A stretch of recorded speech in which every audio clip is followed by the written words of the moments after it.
ਜਦੋਂ ਉਹਨਾਂ ਨੇ ਮਖੌਲ ਉਡਾਇਆ ਨਾ, ਤੇ ਕਹਿੰਦੇ ਨੇ ਉਹ ਕੁੱਕਰ ਇੱਕ ਮਨੁੱਖ ਦਾ ਰੂਪ ਧਾਰਨ ਕਰਕੇ ਖੜ ਗਿਆ ਤੇ ਬਾਬਾ ਨਾਮਦੇਵ ਜੀ ਨੂੰ ਸੰਬੋਧਨ ਕਰਕੇ ਕਹਿਣ ਲੱਗੇ, ਕਹਿੰਦੇ ਵੀ ਨਾਮਿਆਂ ਤੋਂ ਸਾਨੂੰ ਕੁੱਤਿਆਂ ਚੋਂ ਵੀ ਨਹੀਂ ਛੱਡਦਾ। ਇੱਕ ਦ੍ਰਿਸ਼ਟਾਂਤ ਹੈ ਇਹ।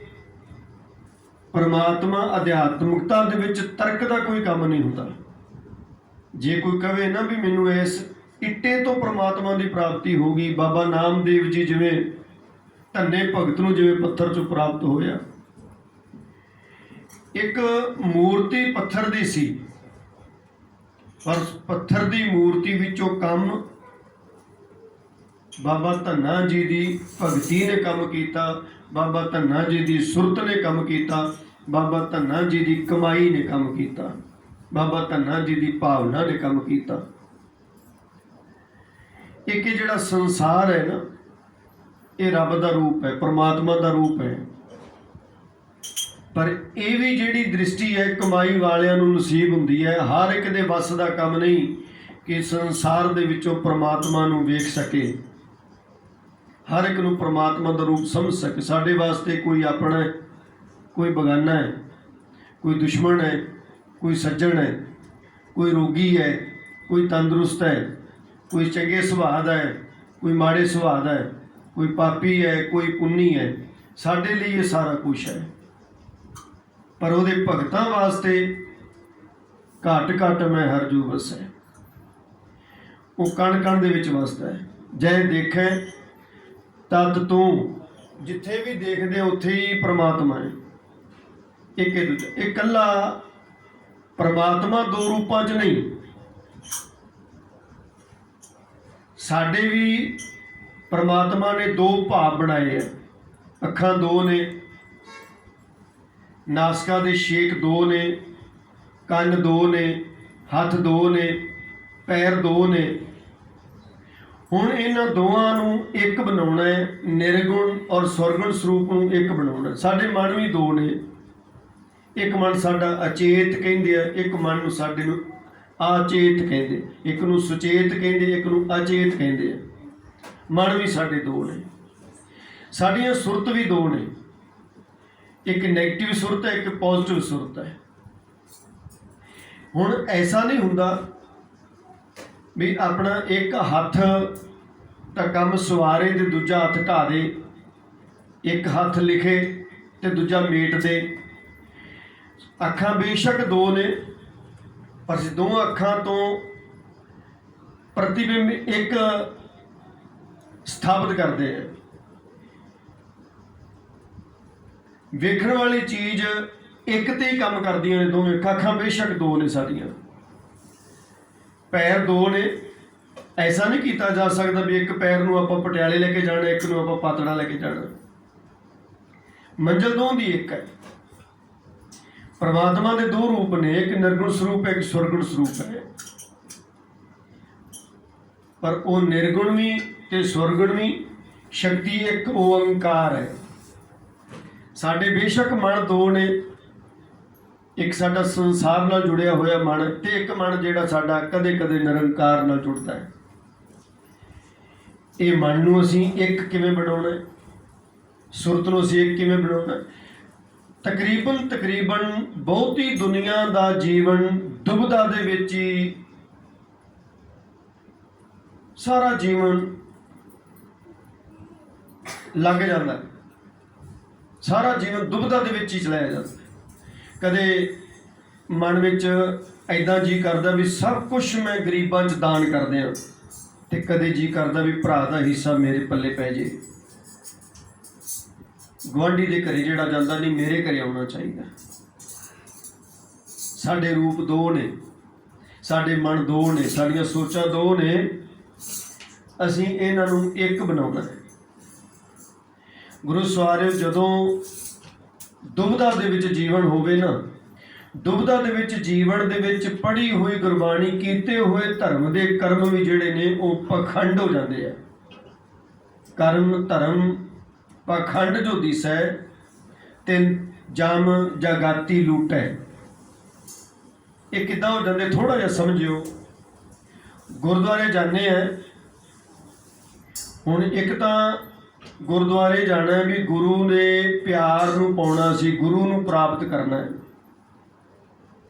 ਤੇ ਇੱਕ ਹੁੰਦਾ ਵੀ ਮੇਰੀ ਡਿਮਾਂਡ, ਮੇਰੀ ਮੰਗ ਹੈ, ਮੇਰੇ ਘਰੇ ਪੁੱਤ ਹੋਵੇ, ਮੇਰੀ ਮੰਗ ਹੈ ਮੇਰਾ ਪੁੱਤ ਬਾਹਰ ਚਲਿਆ ਜਾਏ, ਮੇਰੀ ਮੰਗ ਹੈ ਮੇਰਾ ਸਰੀਰ ਤੰਦਰੁਸਤ ਹੋ ਜਾਏ। ਇਹ ਦੋ ਭਾਵ ਨੇ ਨਾ ਜਿਹੜੇ, ਇਹ ਦੋ ਭਾਵ ਹੀ ਪ੍ਰਮਾਤਮਾ ਦੇ ਨਾਲ ਸਾਨੂੰ ਇੱਕ ਨਹੀਂ ਹੋਣ ਦਿੰਦੇ। ਕਈ ਵਾਰੀ ਸਾਰੀ ਜ਼ਿੰਦਗੀ ਏਦਾਂ ਹੀ ਸਾਡੀ ਲੰਘ ਜਾਂਦੀ ਹੈ, ਪਰ ਜਿਨ੍ਹਾਂ ਨੇ ਰੱਬ ਨੂੰ ਪਾਉਣਾ ਨਾ, ਜਿਨ੍ਹਾਂ ਨੇ ਪ੍ਰਲੋਕ ਨੂੰ ਸਵਾਰਨਾ ਹੈ, ਉਹਨਾਂ ਨੇ ਗੁਰੂ ਕੋਲ ਜਾ ਕੇ ਬਹਿਣਾ ਤੇ ਉਹਨਾਂ ਨੇ ਇਹ ਗੱਲ ਕਹਿਣੀ ਵੀ ਸੱਚੇ ਪਾਤਸ਼ਾਹ, ਮੇਰਾ ਤੇਰੇ ਕੋਲ ਬਹਿਣਾ ਹੀ ਮੇਰੀ ਮੰਜ਼ਿਲ ਹੈ, ਤੇਰੀ ਗੁਰਬਾਣੀ ਪੜ੍ਹ ਲੈਣਾ ਹੀ ਮੇਰੀ ਮੰਜ਼ਿਲ ਹੈ, ਤੇਰੇ ਦਰਸ਼ਨ ਹੋਣੇ ਹੀ ਮੇਰੀ ਮੰਜ਼ਿਲ ਹੈ।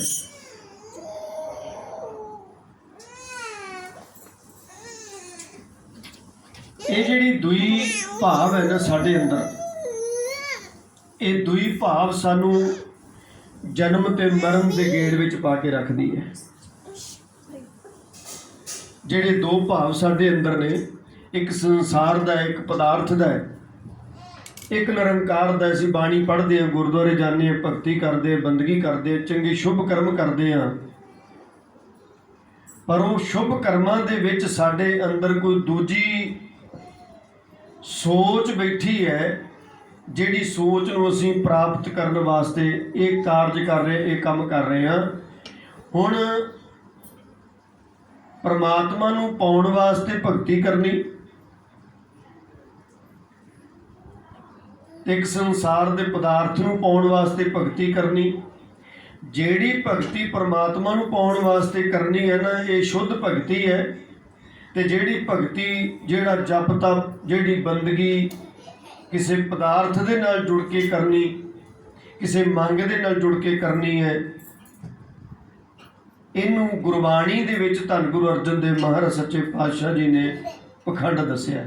ਕਹਿੰਦੇ ਕਰਮ ਧਰਮ ਪਖੰਡ ਜੋ ਦਿਸੈ, ਤਿਨ ਜਮ ਜਗਾਤੀ ਲੂਟੈ, ਨਿਰਵਾਣ ਕੀਰਤਨ ਗਾਵੋ ਕਰਤੇ ਕਾ। ਨਿਰਵਾਣ ਕੀਰਤਨ ਕੀ ਹੈ? ਜਿਹਦੇ ਵਿੱਚ ਕੋਈ ਮੰਗ ਨਹੀਂ ਹੈ, ਜਿਹਦੇ ਵਿੱਚ ਕਿਸੇ ਤਰ੍ਹਾਂ ਦੀ ਕੋਈ ਕਾਮਨਾ ਨਹੀਂ ਹੈ, ਜਿਹਦੇ ਵਿੱਚ ਕਿਸੇ ਤਰ੍ਹਾਂ ਦਾ ਕੋਈ ਸਾਡਾ ਸਵਾਰਥ ਨਹੀਂ ਹੈਗਾ, ਉਹ ਨਿਰਵਾਣ ਭਗਤੀ ਉਹਨੂੰ ਕਹਿੰਦੇ। ਨਿਰਵਾਣ ਭਗਤੀ ਹੀ ਪਰਮਾਤਮਾ ਦੇ ਦਰ ਤੱਕ ਲੈ ਕੇ ਜਾਣ ਵਾਲੀ ਹੈ। ਪਰ ਸਾਡੇ ਆਪਣੇ ਅਸਲੀਅਤ ਵਿੱਚ ਹਾਲਾਤ ਕੀ ਨੇ? ਮੈਂ ਆਮ ਬੇਨਤੀ ਕਰਦਾ ਹੁੰਦਾ, ਜਦੋਂ ਵੀ ਅਸੀਂ ਰੱਬ ਦੇ ਨਾਲ ਜੁੜਦੇ ਹਾਂ, ਭਾਵੇਂ ਤਾਂ ਪੋਥੀ ਸਾਹਿਬ ਲੈ ਕੇ ਕੋਈ ਪਾਠ ਕਰਦੇ ਹਾਂ, ਨਿਤਨੇਮ ਕਰਦੇ ਹਾਂ, ਕੀਰਤਨ ਕਰਦੇ ਹਾਂ, ਜਾਂ ਕੀਰਤਨ ਸੁਣਦੇ ਹਾਂ, ਪਾਠ ਸੁਣਦੇ ਹਾਂ, ਬਾਣੀ ਸੁਣਦੇ ਹਾਂ, ਸਾਡੇ ਜਿਹਨ ਦੇ ਵਿੱਚ ਉਸ ਦੀ ਕਦਰ ਹੋਣੀ ਚਾਹੀਦੀ ਹੈ। ਕਦਰ ਕੀ ਹੈ? ਕਿ ਪ੍ਰਮਾਤਮਾ ਦਾ ਨਾਮ ਹੈ ਨਾ ਜਿਹੜਾ, ਇਹ ਸਾਨੂੰ ਪ੍ਰਮਾਤਮਾ ਦੇ ਵਿੱਚ ਇੱਕ-ਮਿਕ ਹੋਣ ਵਾਸਤੇ ਪ੍ਰਾਪਤ ਹੋਇਆ।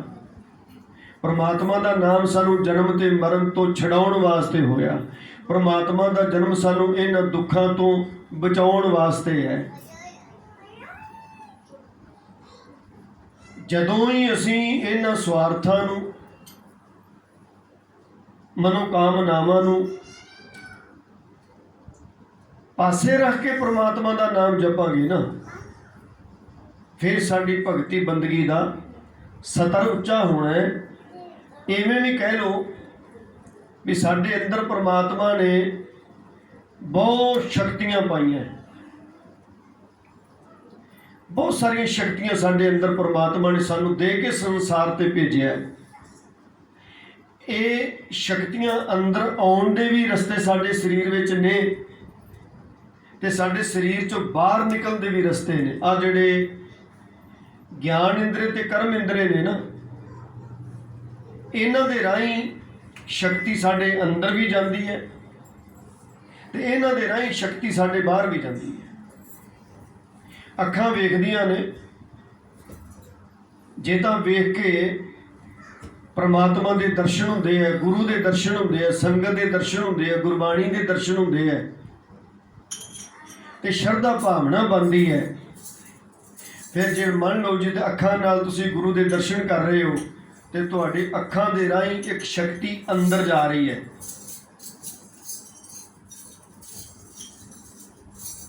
जे कन्नां दे नाल तुसीं गुरबाणी सुन रहे हो, कीर्तन सुन रहे हो, तो वो शक्ति तुहाडी कन्नां दे राहीं तुहाडे अंदर जा रही है, अंदर इकट्ठी हो रही है। हत्थां नाल सेवा कर रहे हो, वो शक्ति तुहाडे अंदर हत्थां दे राहीं जा रही है। इदां ही साडे कर्म इंद्रियां ते ज्ञान इंद्रियां दे राहीं ये शक्ति साडे अंदर प्रवेश हुंदी है।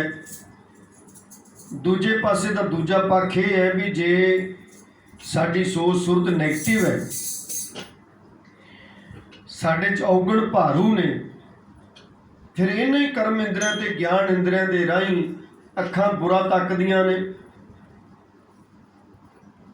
कंन बुरा सुनते ने, फिर नैगेटिव शक्ति साढ़े अंदर प्रवेश कर रही है। ते पॉजिटिव शक्ति जिहड़ी है, जिहड़ी परमात्मा रूपी शक्ति है, जिहड़ी सत रूपी शक्ति है, ਉਹਦੀ ਬਹੁਤਾਤ घटती जाती है। ਤੇ ਜਿਹੜੀ ਔਗਣਾਂ ਦੀ ਸ਼ਕਤੀ ਹੈ, ਵਿਸ਼ੇ ਵਿਕਾਰਾਂ ਦੀ ਸ਼ਕਤੀ ਹੈ, ਉਹ ਵੱਧਦੀ ਤੁਰੀ ਜਾਂਦੀ ਹੈ।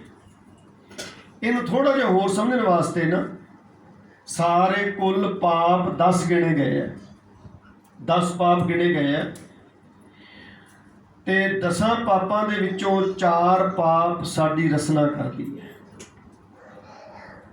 ਸਾਡੀ ਰਸਨਾ 4 पाप कर दी। वो 4 पाप किहड़े ने? मिथ्या बोलना, झूठ बोलना,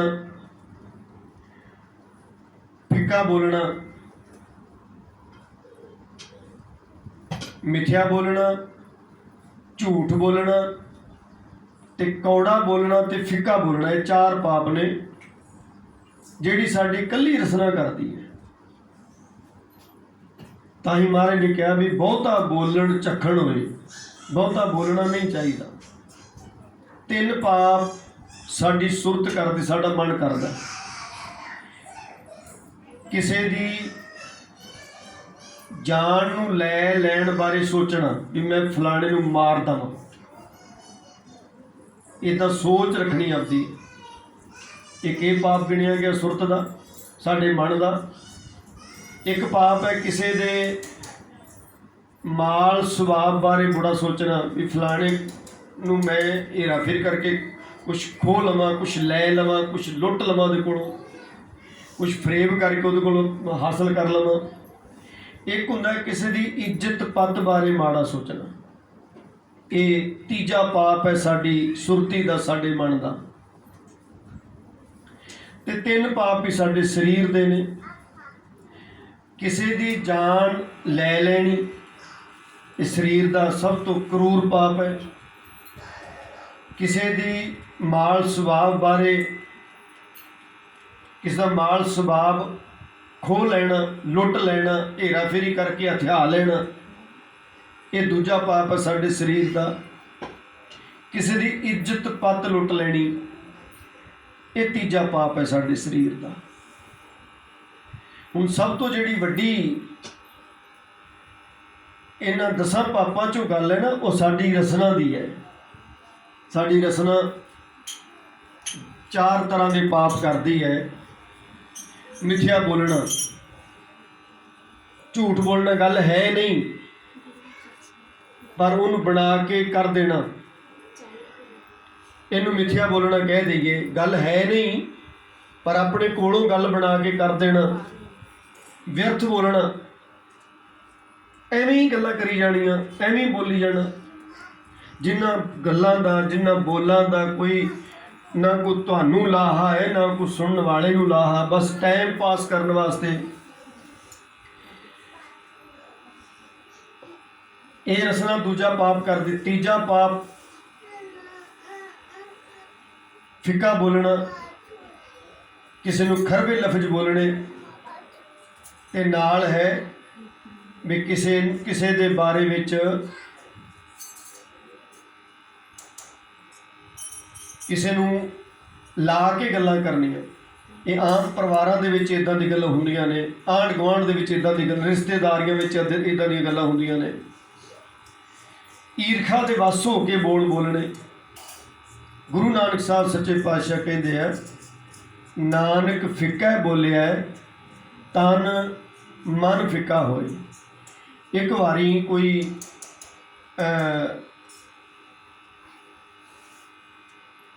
ਈਸਾਈ ਮਤ ਦਾ ਸਾਧੂ, ਉਹਨੇ ਜਿੱਦ ਕੀਤੀ, ਕਹਿੰਦੇ ਵੀ ਧੰਨ ਗੁਰੂ ਗ੍ਰੰਥ ਸਾਹਿਬ ਜੀ ਜਾਗਤ ਜੋਤ ਨਹੀਂ ਹੋ ਸਕਦੇ, ਅੱਖਰ ਤਾਂ ਕਹਿੰਦੇ ਮਰੇ ਹੁੰਦੇ ਆ।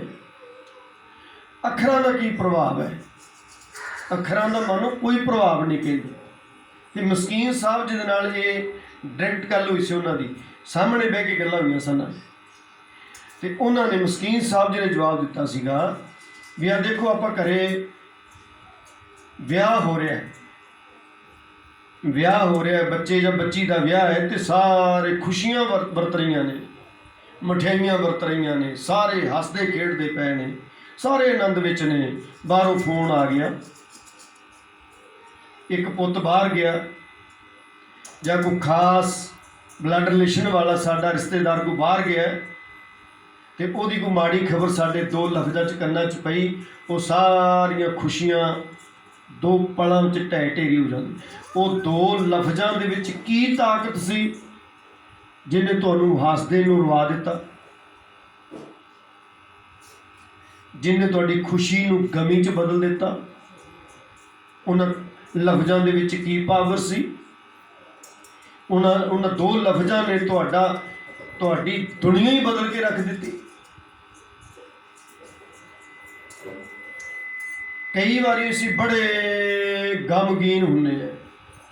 ਇੱਕ ਮਾਂ ਦਾ ਪੁੱਤ ਗਿਆ, 10 ਸਾਲ ਹੋ ਗਏ ਨੇ ਬਾਹਰ ਗਏ ਨੂੰ,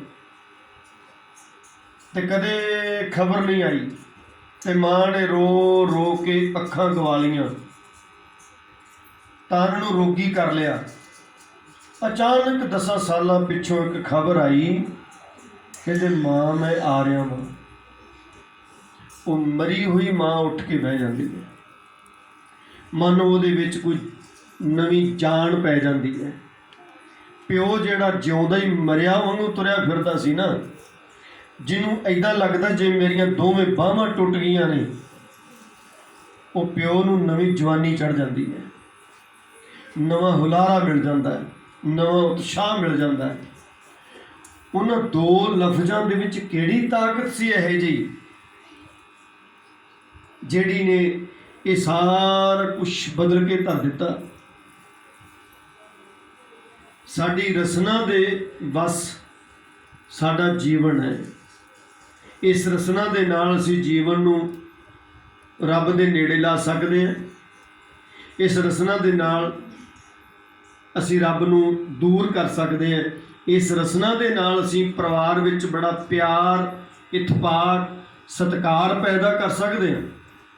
ਤੇ ਇਸੇ ਰਸਨਾ ਦੇ ਨਾਲ ਅਸੀਂ ਪਰਿਵਾਰ ਦੇ ਵਿੱਚ, ਚੰਗੇ ਭਲੇ ਪਰਿਵਾਰ ਵਿੱਚ, ਕਲੇਸ਼ ਦੇ ਰਾਹੀਂ ਪਰਿਵਾਰ ਨੂੰ ਨਰਕ ਬਣਾ ਕੇ ਰੱਖ ਸਕਦੇ ਹਾਂ। ਦੋ ਲਫ਼ਜ਼ਾਂ ਦੀ ਖੇਡ ਹੈ ਸਾਰੀ। ਸੋ ਇਹ ਜਿਹੜਾ ਜੀਵਨ ਹੈ, ਇਹਨੂੰ ਸਮਝਣ ਵਾਸਤੇ ਸਭ ਤੋਂ ਪਹਿਲਾਂ ਇਹ ਇੱਕ ਬੜਾ ਵੱਡਾ ਇਹਨੂੰ ਪੁਆਇੰਟ ਕਹਿ ਲਓ, ਆਪਣੇ ਆਪ ਨਾਲ ਜੁੜਨਾ। ਆਪਣੇ ਆਪ ਨਾਲ ਜੁੜਨਾ। ਸਾਡਾ ਸੁਭਾਅ ਬਣਿਆ ਅਸੀਂ ਸੰਸਾਰ ਨਾਲ ਜੁੜੇ ਹਾਂ।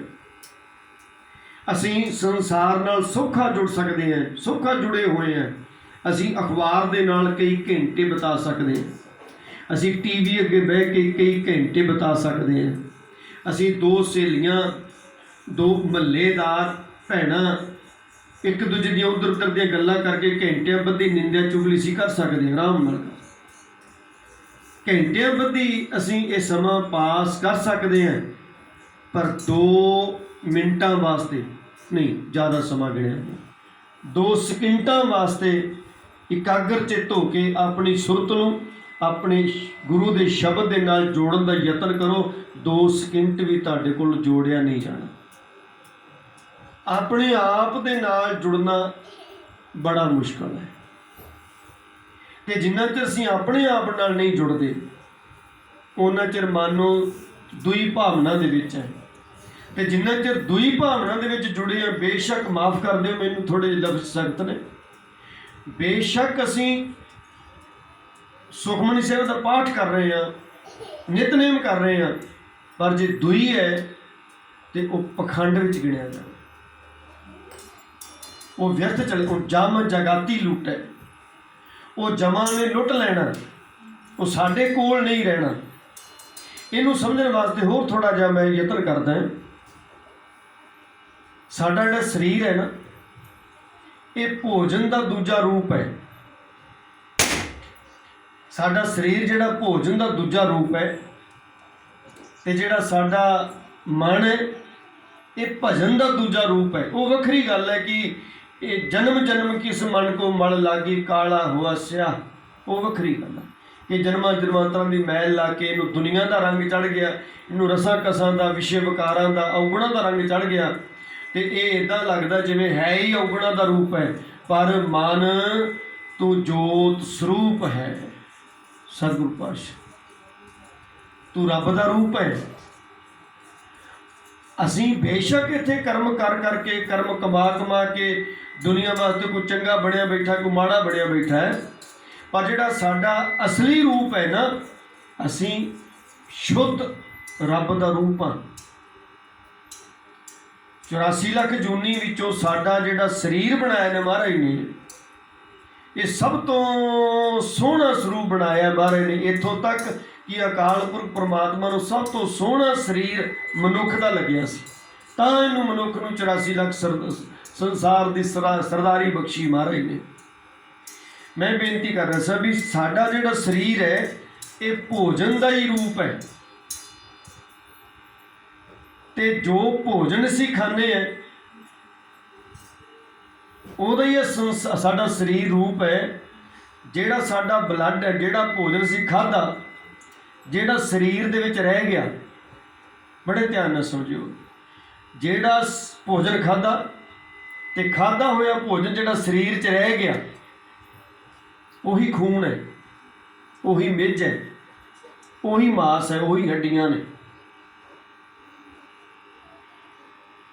ਜੋ ਜਪਿਆ ਹੋਇਆ ਨਾਮ ਸਾਡੇ ਮਨ ਦੇ ਵਿੱਚ ਰਹਿ ਗਿਆ, ਉਹੀ ਆਤਮਾ ਦੀ ਖੁਰਾਕ ਬਣਨੀ ਹੈ।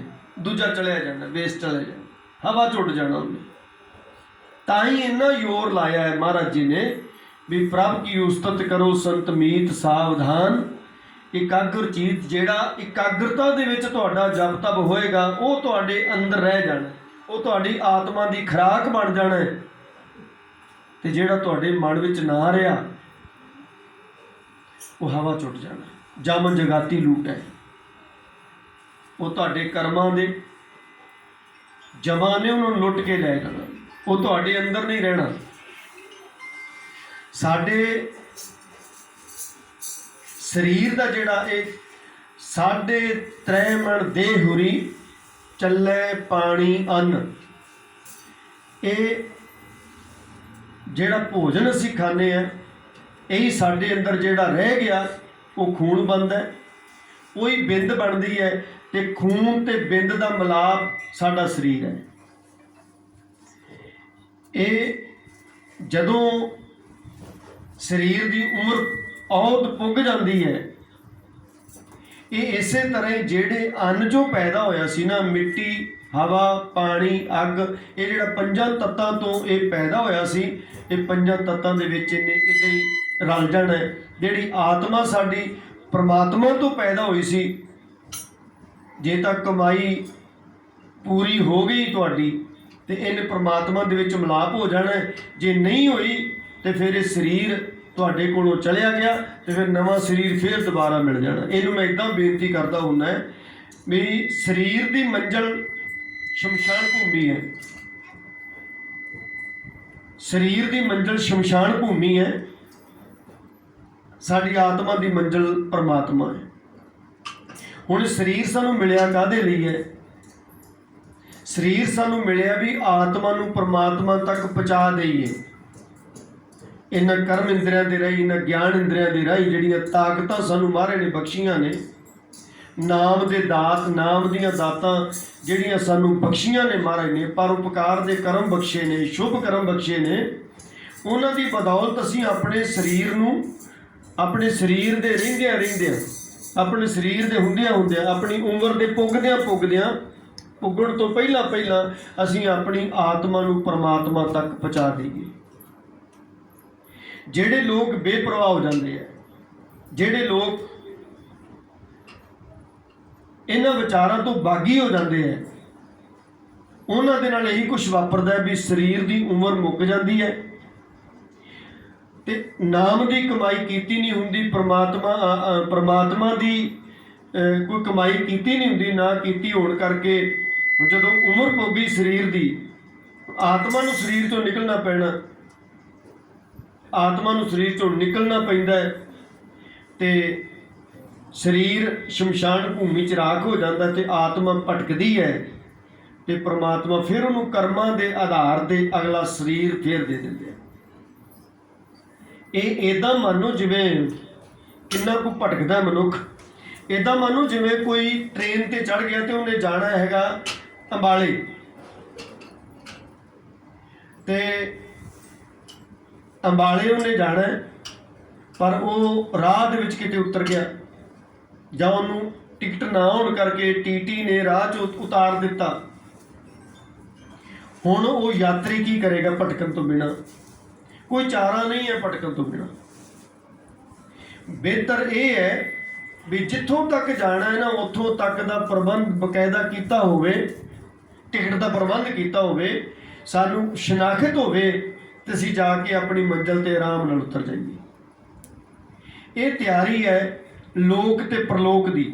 ਹੁਣ ਇਹ ਜਿਹੜੀ ਦੂਈ ਭਾਵਨਾ ਦੀ ਮੈਂ ਗੱਲ ਕੀਤੀ ਹੈ ਨਾ ਵੀ ਹਰ ਚੀਜ਼ ਦੇ ਦੋ ਰੂਪ ਨੇ, ਇਹ ਸੰਸਾਰ ਦੇ ਵੀ ਦੋ ਰੂਪ ਨੇ, ਇੱਕ ਨੂੰ ਪ੍ਰਲੋਕ ਕਹਿੰਦੇ ਨੇ ਤੇ ਇੱਕ ਨੂੰ ਲੋਕ ਕਹਿੰਦੇ ਨੇ। ਹੁਣ ਕਈਆਂ ਦਾ ਮੰਨਣਾ ਇਹ ਹੈ ਵੀ ਪ੍ਰਲੋਕ ਕਿਹਨੇ ਵੇਖਿਆ? ਪ੍ਰਲੋਕ ਕਿਹੜਾ ਕਿਸੇ ਨੇ ਵੇਖਿਆ? ਯਕੀਨ ਉਹਦੇ ਤੇ ਕਰੋ ਜਿਹੜਾ ਤੁਸੀਂ ਅੱਖਾਂ ਨਾਲ ਵੇਖਿਆ। ਜਿਹੜਾ ਅੱਖਾਂ ਨਾਲ ਵੇਖਿਆ ਹੀ ਨਹੀਂ ਉਹ 'ਤੇ ਯਕੀਨ ਕਾਹਦਾ ਹੈ? ਇੱਥੋਂ ਨਾਸਤਿਕਤਾ ਪੈਦਾ ਹੋਈ ਹੈ, ਇੱਥੋਂ ਨਾਸਤਿਕ ਲੋਕ ਪੈਦਾ ਹੋਏ ਨੇ ਜਿਨ੍ਹਾਂ ਨੇ ਇਹ ਮੰਨਣਾ ਕੀਤਾ ਹੈ ਵੀ ਜਦੋਂ ਅਸੀਂ ਪ੍ਰਲੋਕ ਵੇਖਿਆ ਨਹੀਂ, ਪ੍ਰਲੋਕ ਨੂੰ ਜਾਣਦੇ ਨਹੀਂ, ਪਰ ਸਾਡੇ ਵੀ ਆਲੇ ਦੁਆਲੇ ਜਿੰਨੇ ਵੀ ਲੋਕ ਨੇ ਕਿਸੇ ਨੇ ਨਹੀਂ ਪ੍ਰਲੋਕ ਨੂੰ ਵੇਖਿਆ, ਤੇ ਫਿਰ ਪ੍ਰਲੋਕ ਬਾਰੇ ਅਸੀਂ ਸੋਚ ਕੇ ਜਾਂ ਪ੍ਰਲੋਕ ਬਾਰੇ ਕੁਛ ਕਰਕੇ ਅਸੀਂ ਆਪਣਾ ਟਾਈਮ ਵੇਸਟ ਕਿਉਂ ਕਰੀਏ? ਕਈਆਂ ਨੇ ਪ੍ਰਲੋਕ ਦੀ ਗੱਲ ਕੀਤੀ ਹੈ ਵੀ ਪ੍ਰਲੋਕ ਹੀ ਅਸਲੀ ਜੀਵਨ ਹੈ। ਜਿਹੜੇ ਨਾਸਤਿਕ ਲੋਕ ਨੇ ਉਹਨਾਂ ਨੇ ਇਹ ਗਿਣਿਆ ਵੀ ਜਿਹੜਾ ਪ੍ਰਲੋਕ ਹੈ ਨਾ ਉਹ ਇੱਕ ਕਲਪਨਾ ਹੈ, ਇੱਕ ਸੋਚ ਹੈ ਮਨੁੱਖ ਦੀ, ਇੱਕ ਮਨੁੱਖ ਦੀ ਵਿਚਾਰ ਹੈ, ਇੱਕ ਸੁਪਨਾ ਹੈ ਮਨੁੱਖ ਦਾ। ਸੁਪਨੇ ਦੀ ਤਰ੍ਹਾਂ ਸੋਚਦਾ ਵੀ ਇੱਦਾਂ ਪ੍ਰਲੋਕ ਹੈ, ਉਹਦੇ 'ਚ ਸਵਰਗ ਹੈ, ਉਹ 'ਚ ਨਰਕ ਹੈ, ਇੱਦਾਂ ਕਰਕੇ ਕੁਛ ਉਹਨਾਂ ਦੀਆਂ ਸੋਚਾਂ ਬਣੀਆਂ ਨੇ, ਕੁਛ ਹੈ ਨਹੀਂ। ਪਰ ਸਤਿਗੁਰ ਸੱਚੇ ਪਾਤਸ਼ਾਹ ਕਹਿੰਦੇ ਭਲਿਆ ਆ ਜਿਹੜਾ ਲੋਕ ਹੈ ਨਾ ਇਹ ਸੁਪਨਾ ਹੈ। ਜਗ ਸੁਪਨੇ ਜਿਉ ਜਾਨ, ਧੰਨ ਗੁਰੂ ਤੇਗ ਬਹਾਦਰ ਸਾਹਿਬ ਸੱਚੇ ਪਾਤਸ਼ਾਹ ਉਹ ਕਹਿੰਦੇ ਵੀ ਜਿਹੜਾ ਇਹ ਜਗ ਹੈ ਨਾ ਇਹ ਸੁਪਨਾ ਹੈ, ਪਰ ਲੋਕ ਸੱਚਾਈ ਹੈ। ਤੇ ਜਿਨ੍ਹਾਂ ਨੇ ਇਹ ਲੋਕ ਨੂੰ ਸੁਪਨਾ ਮੰਨਿਆ ਤੇ ਪ੍ਰਲੋਕ ਨੂੰ ਸੱਚ ਕਰਕੇ ਜਾਣਿਆ, ਉਹਨਾਂ ਨੇ ਆਪਣਾ ਸਰੀਰ, ਆਪਣਾ ਆ ਜਿਹੜਾ ਲੋਕ ਹੈ ਨਿਸ਼ਾਵਰ ਕਰ ਦਿੱਤਾ। ਜਿਨ੍ਹਾਂ ਦੀ ਯਾਦ 'ਚ ਅੱਜ ਬੈਠੇ ਹੋ ਬਾਬਾ ਸ਼੍ਰੀ ਚੰਦ ਜੀ ਮਹਾਰਾਜ, ਉਹਨਾਂ ਨੇ ਸੰਸਾਰ ਨੂੰ ਇੱਕ ਸੁਪਨੇ ਦੀ ਨਿਆਈ ਵੇਖਿਆ। ਸੁਪਨੇ ਦੀ ਨਿਆਈ ਵੇਖ ਕੇ ਉਹਨਾਂ ਨੇ ਸੰਸਾਰ ਦੇ ਸਾਰੇ ਸੁੱਖ ਲੈਣ ਤੋਂ ਇਨਕਾਰ ਕਰ ਦਿੱਤਾ ਵੀ ਮੈਨੂੰ ਕੋਈ ਸੰਸਾਰ ਦੀ ਸੁਵਿਧਾ ਨਹੀਂ ਚਾਹੀਦੀ।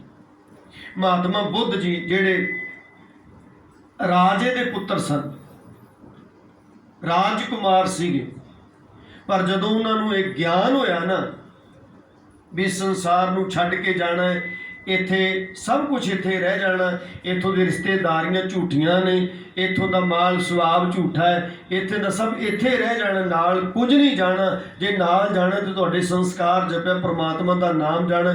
ਉਹਨਾਂ ਨੇ ਇਸ ਸੰਸਾਰ ਨੂੰ ਸੁਪਨਾ ਕਹਿ ਕੇ ਛੱਡ ਦਿੱਤਾ। ਉਹਨਾਂ ਨੇ ਸੰਸਾਰ ਦੇ ਸਾਰੀਆਂ ਸੁੱਖ ਸੁਵਿਧਾਵਾਂ ਲੈਣੀਆਂ ਛੱਡ ਦਿੱਤੀਆਂ। ਉਹਨਾਂ ਨੇ ਰਾਜ ਭਾਗ ਛੱਡ ਦਿੱਤਾ।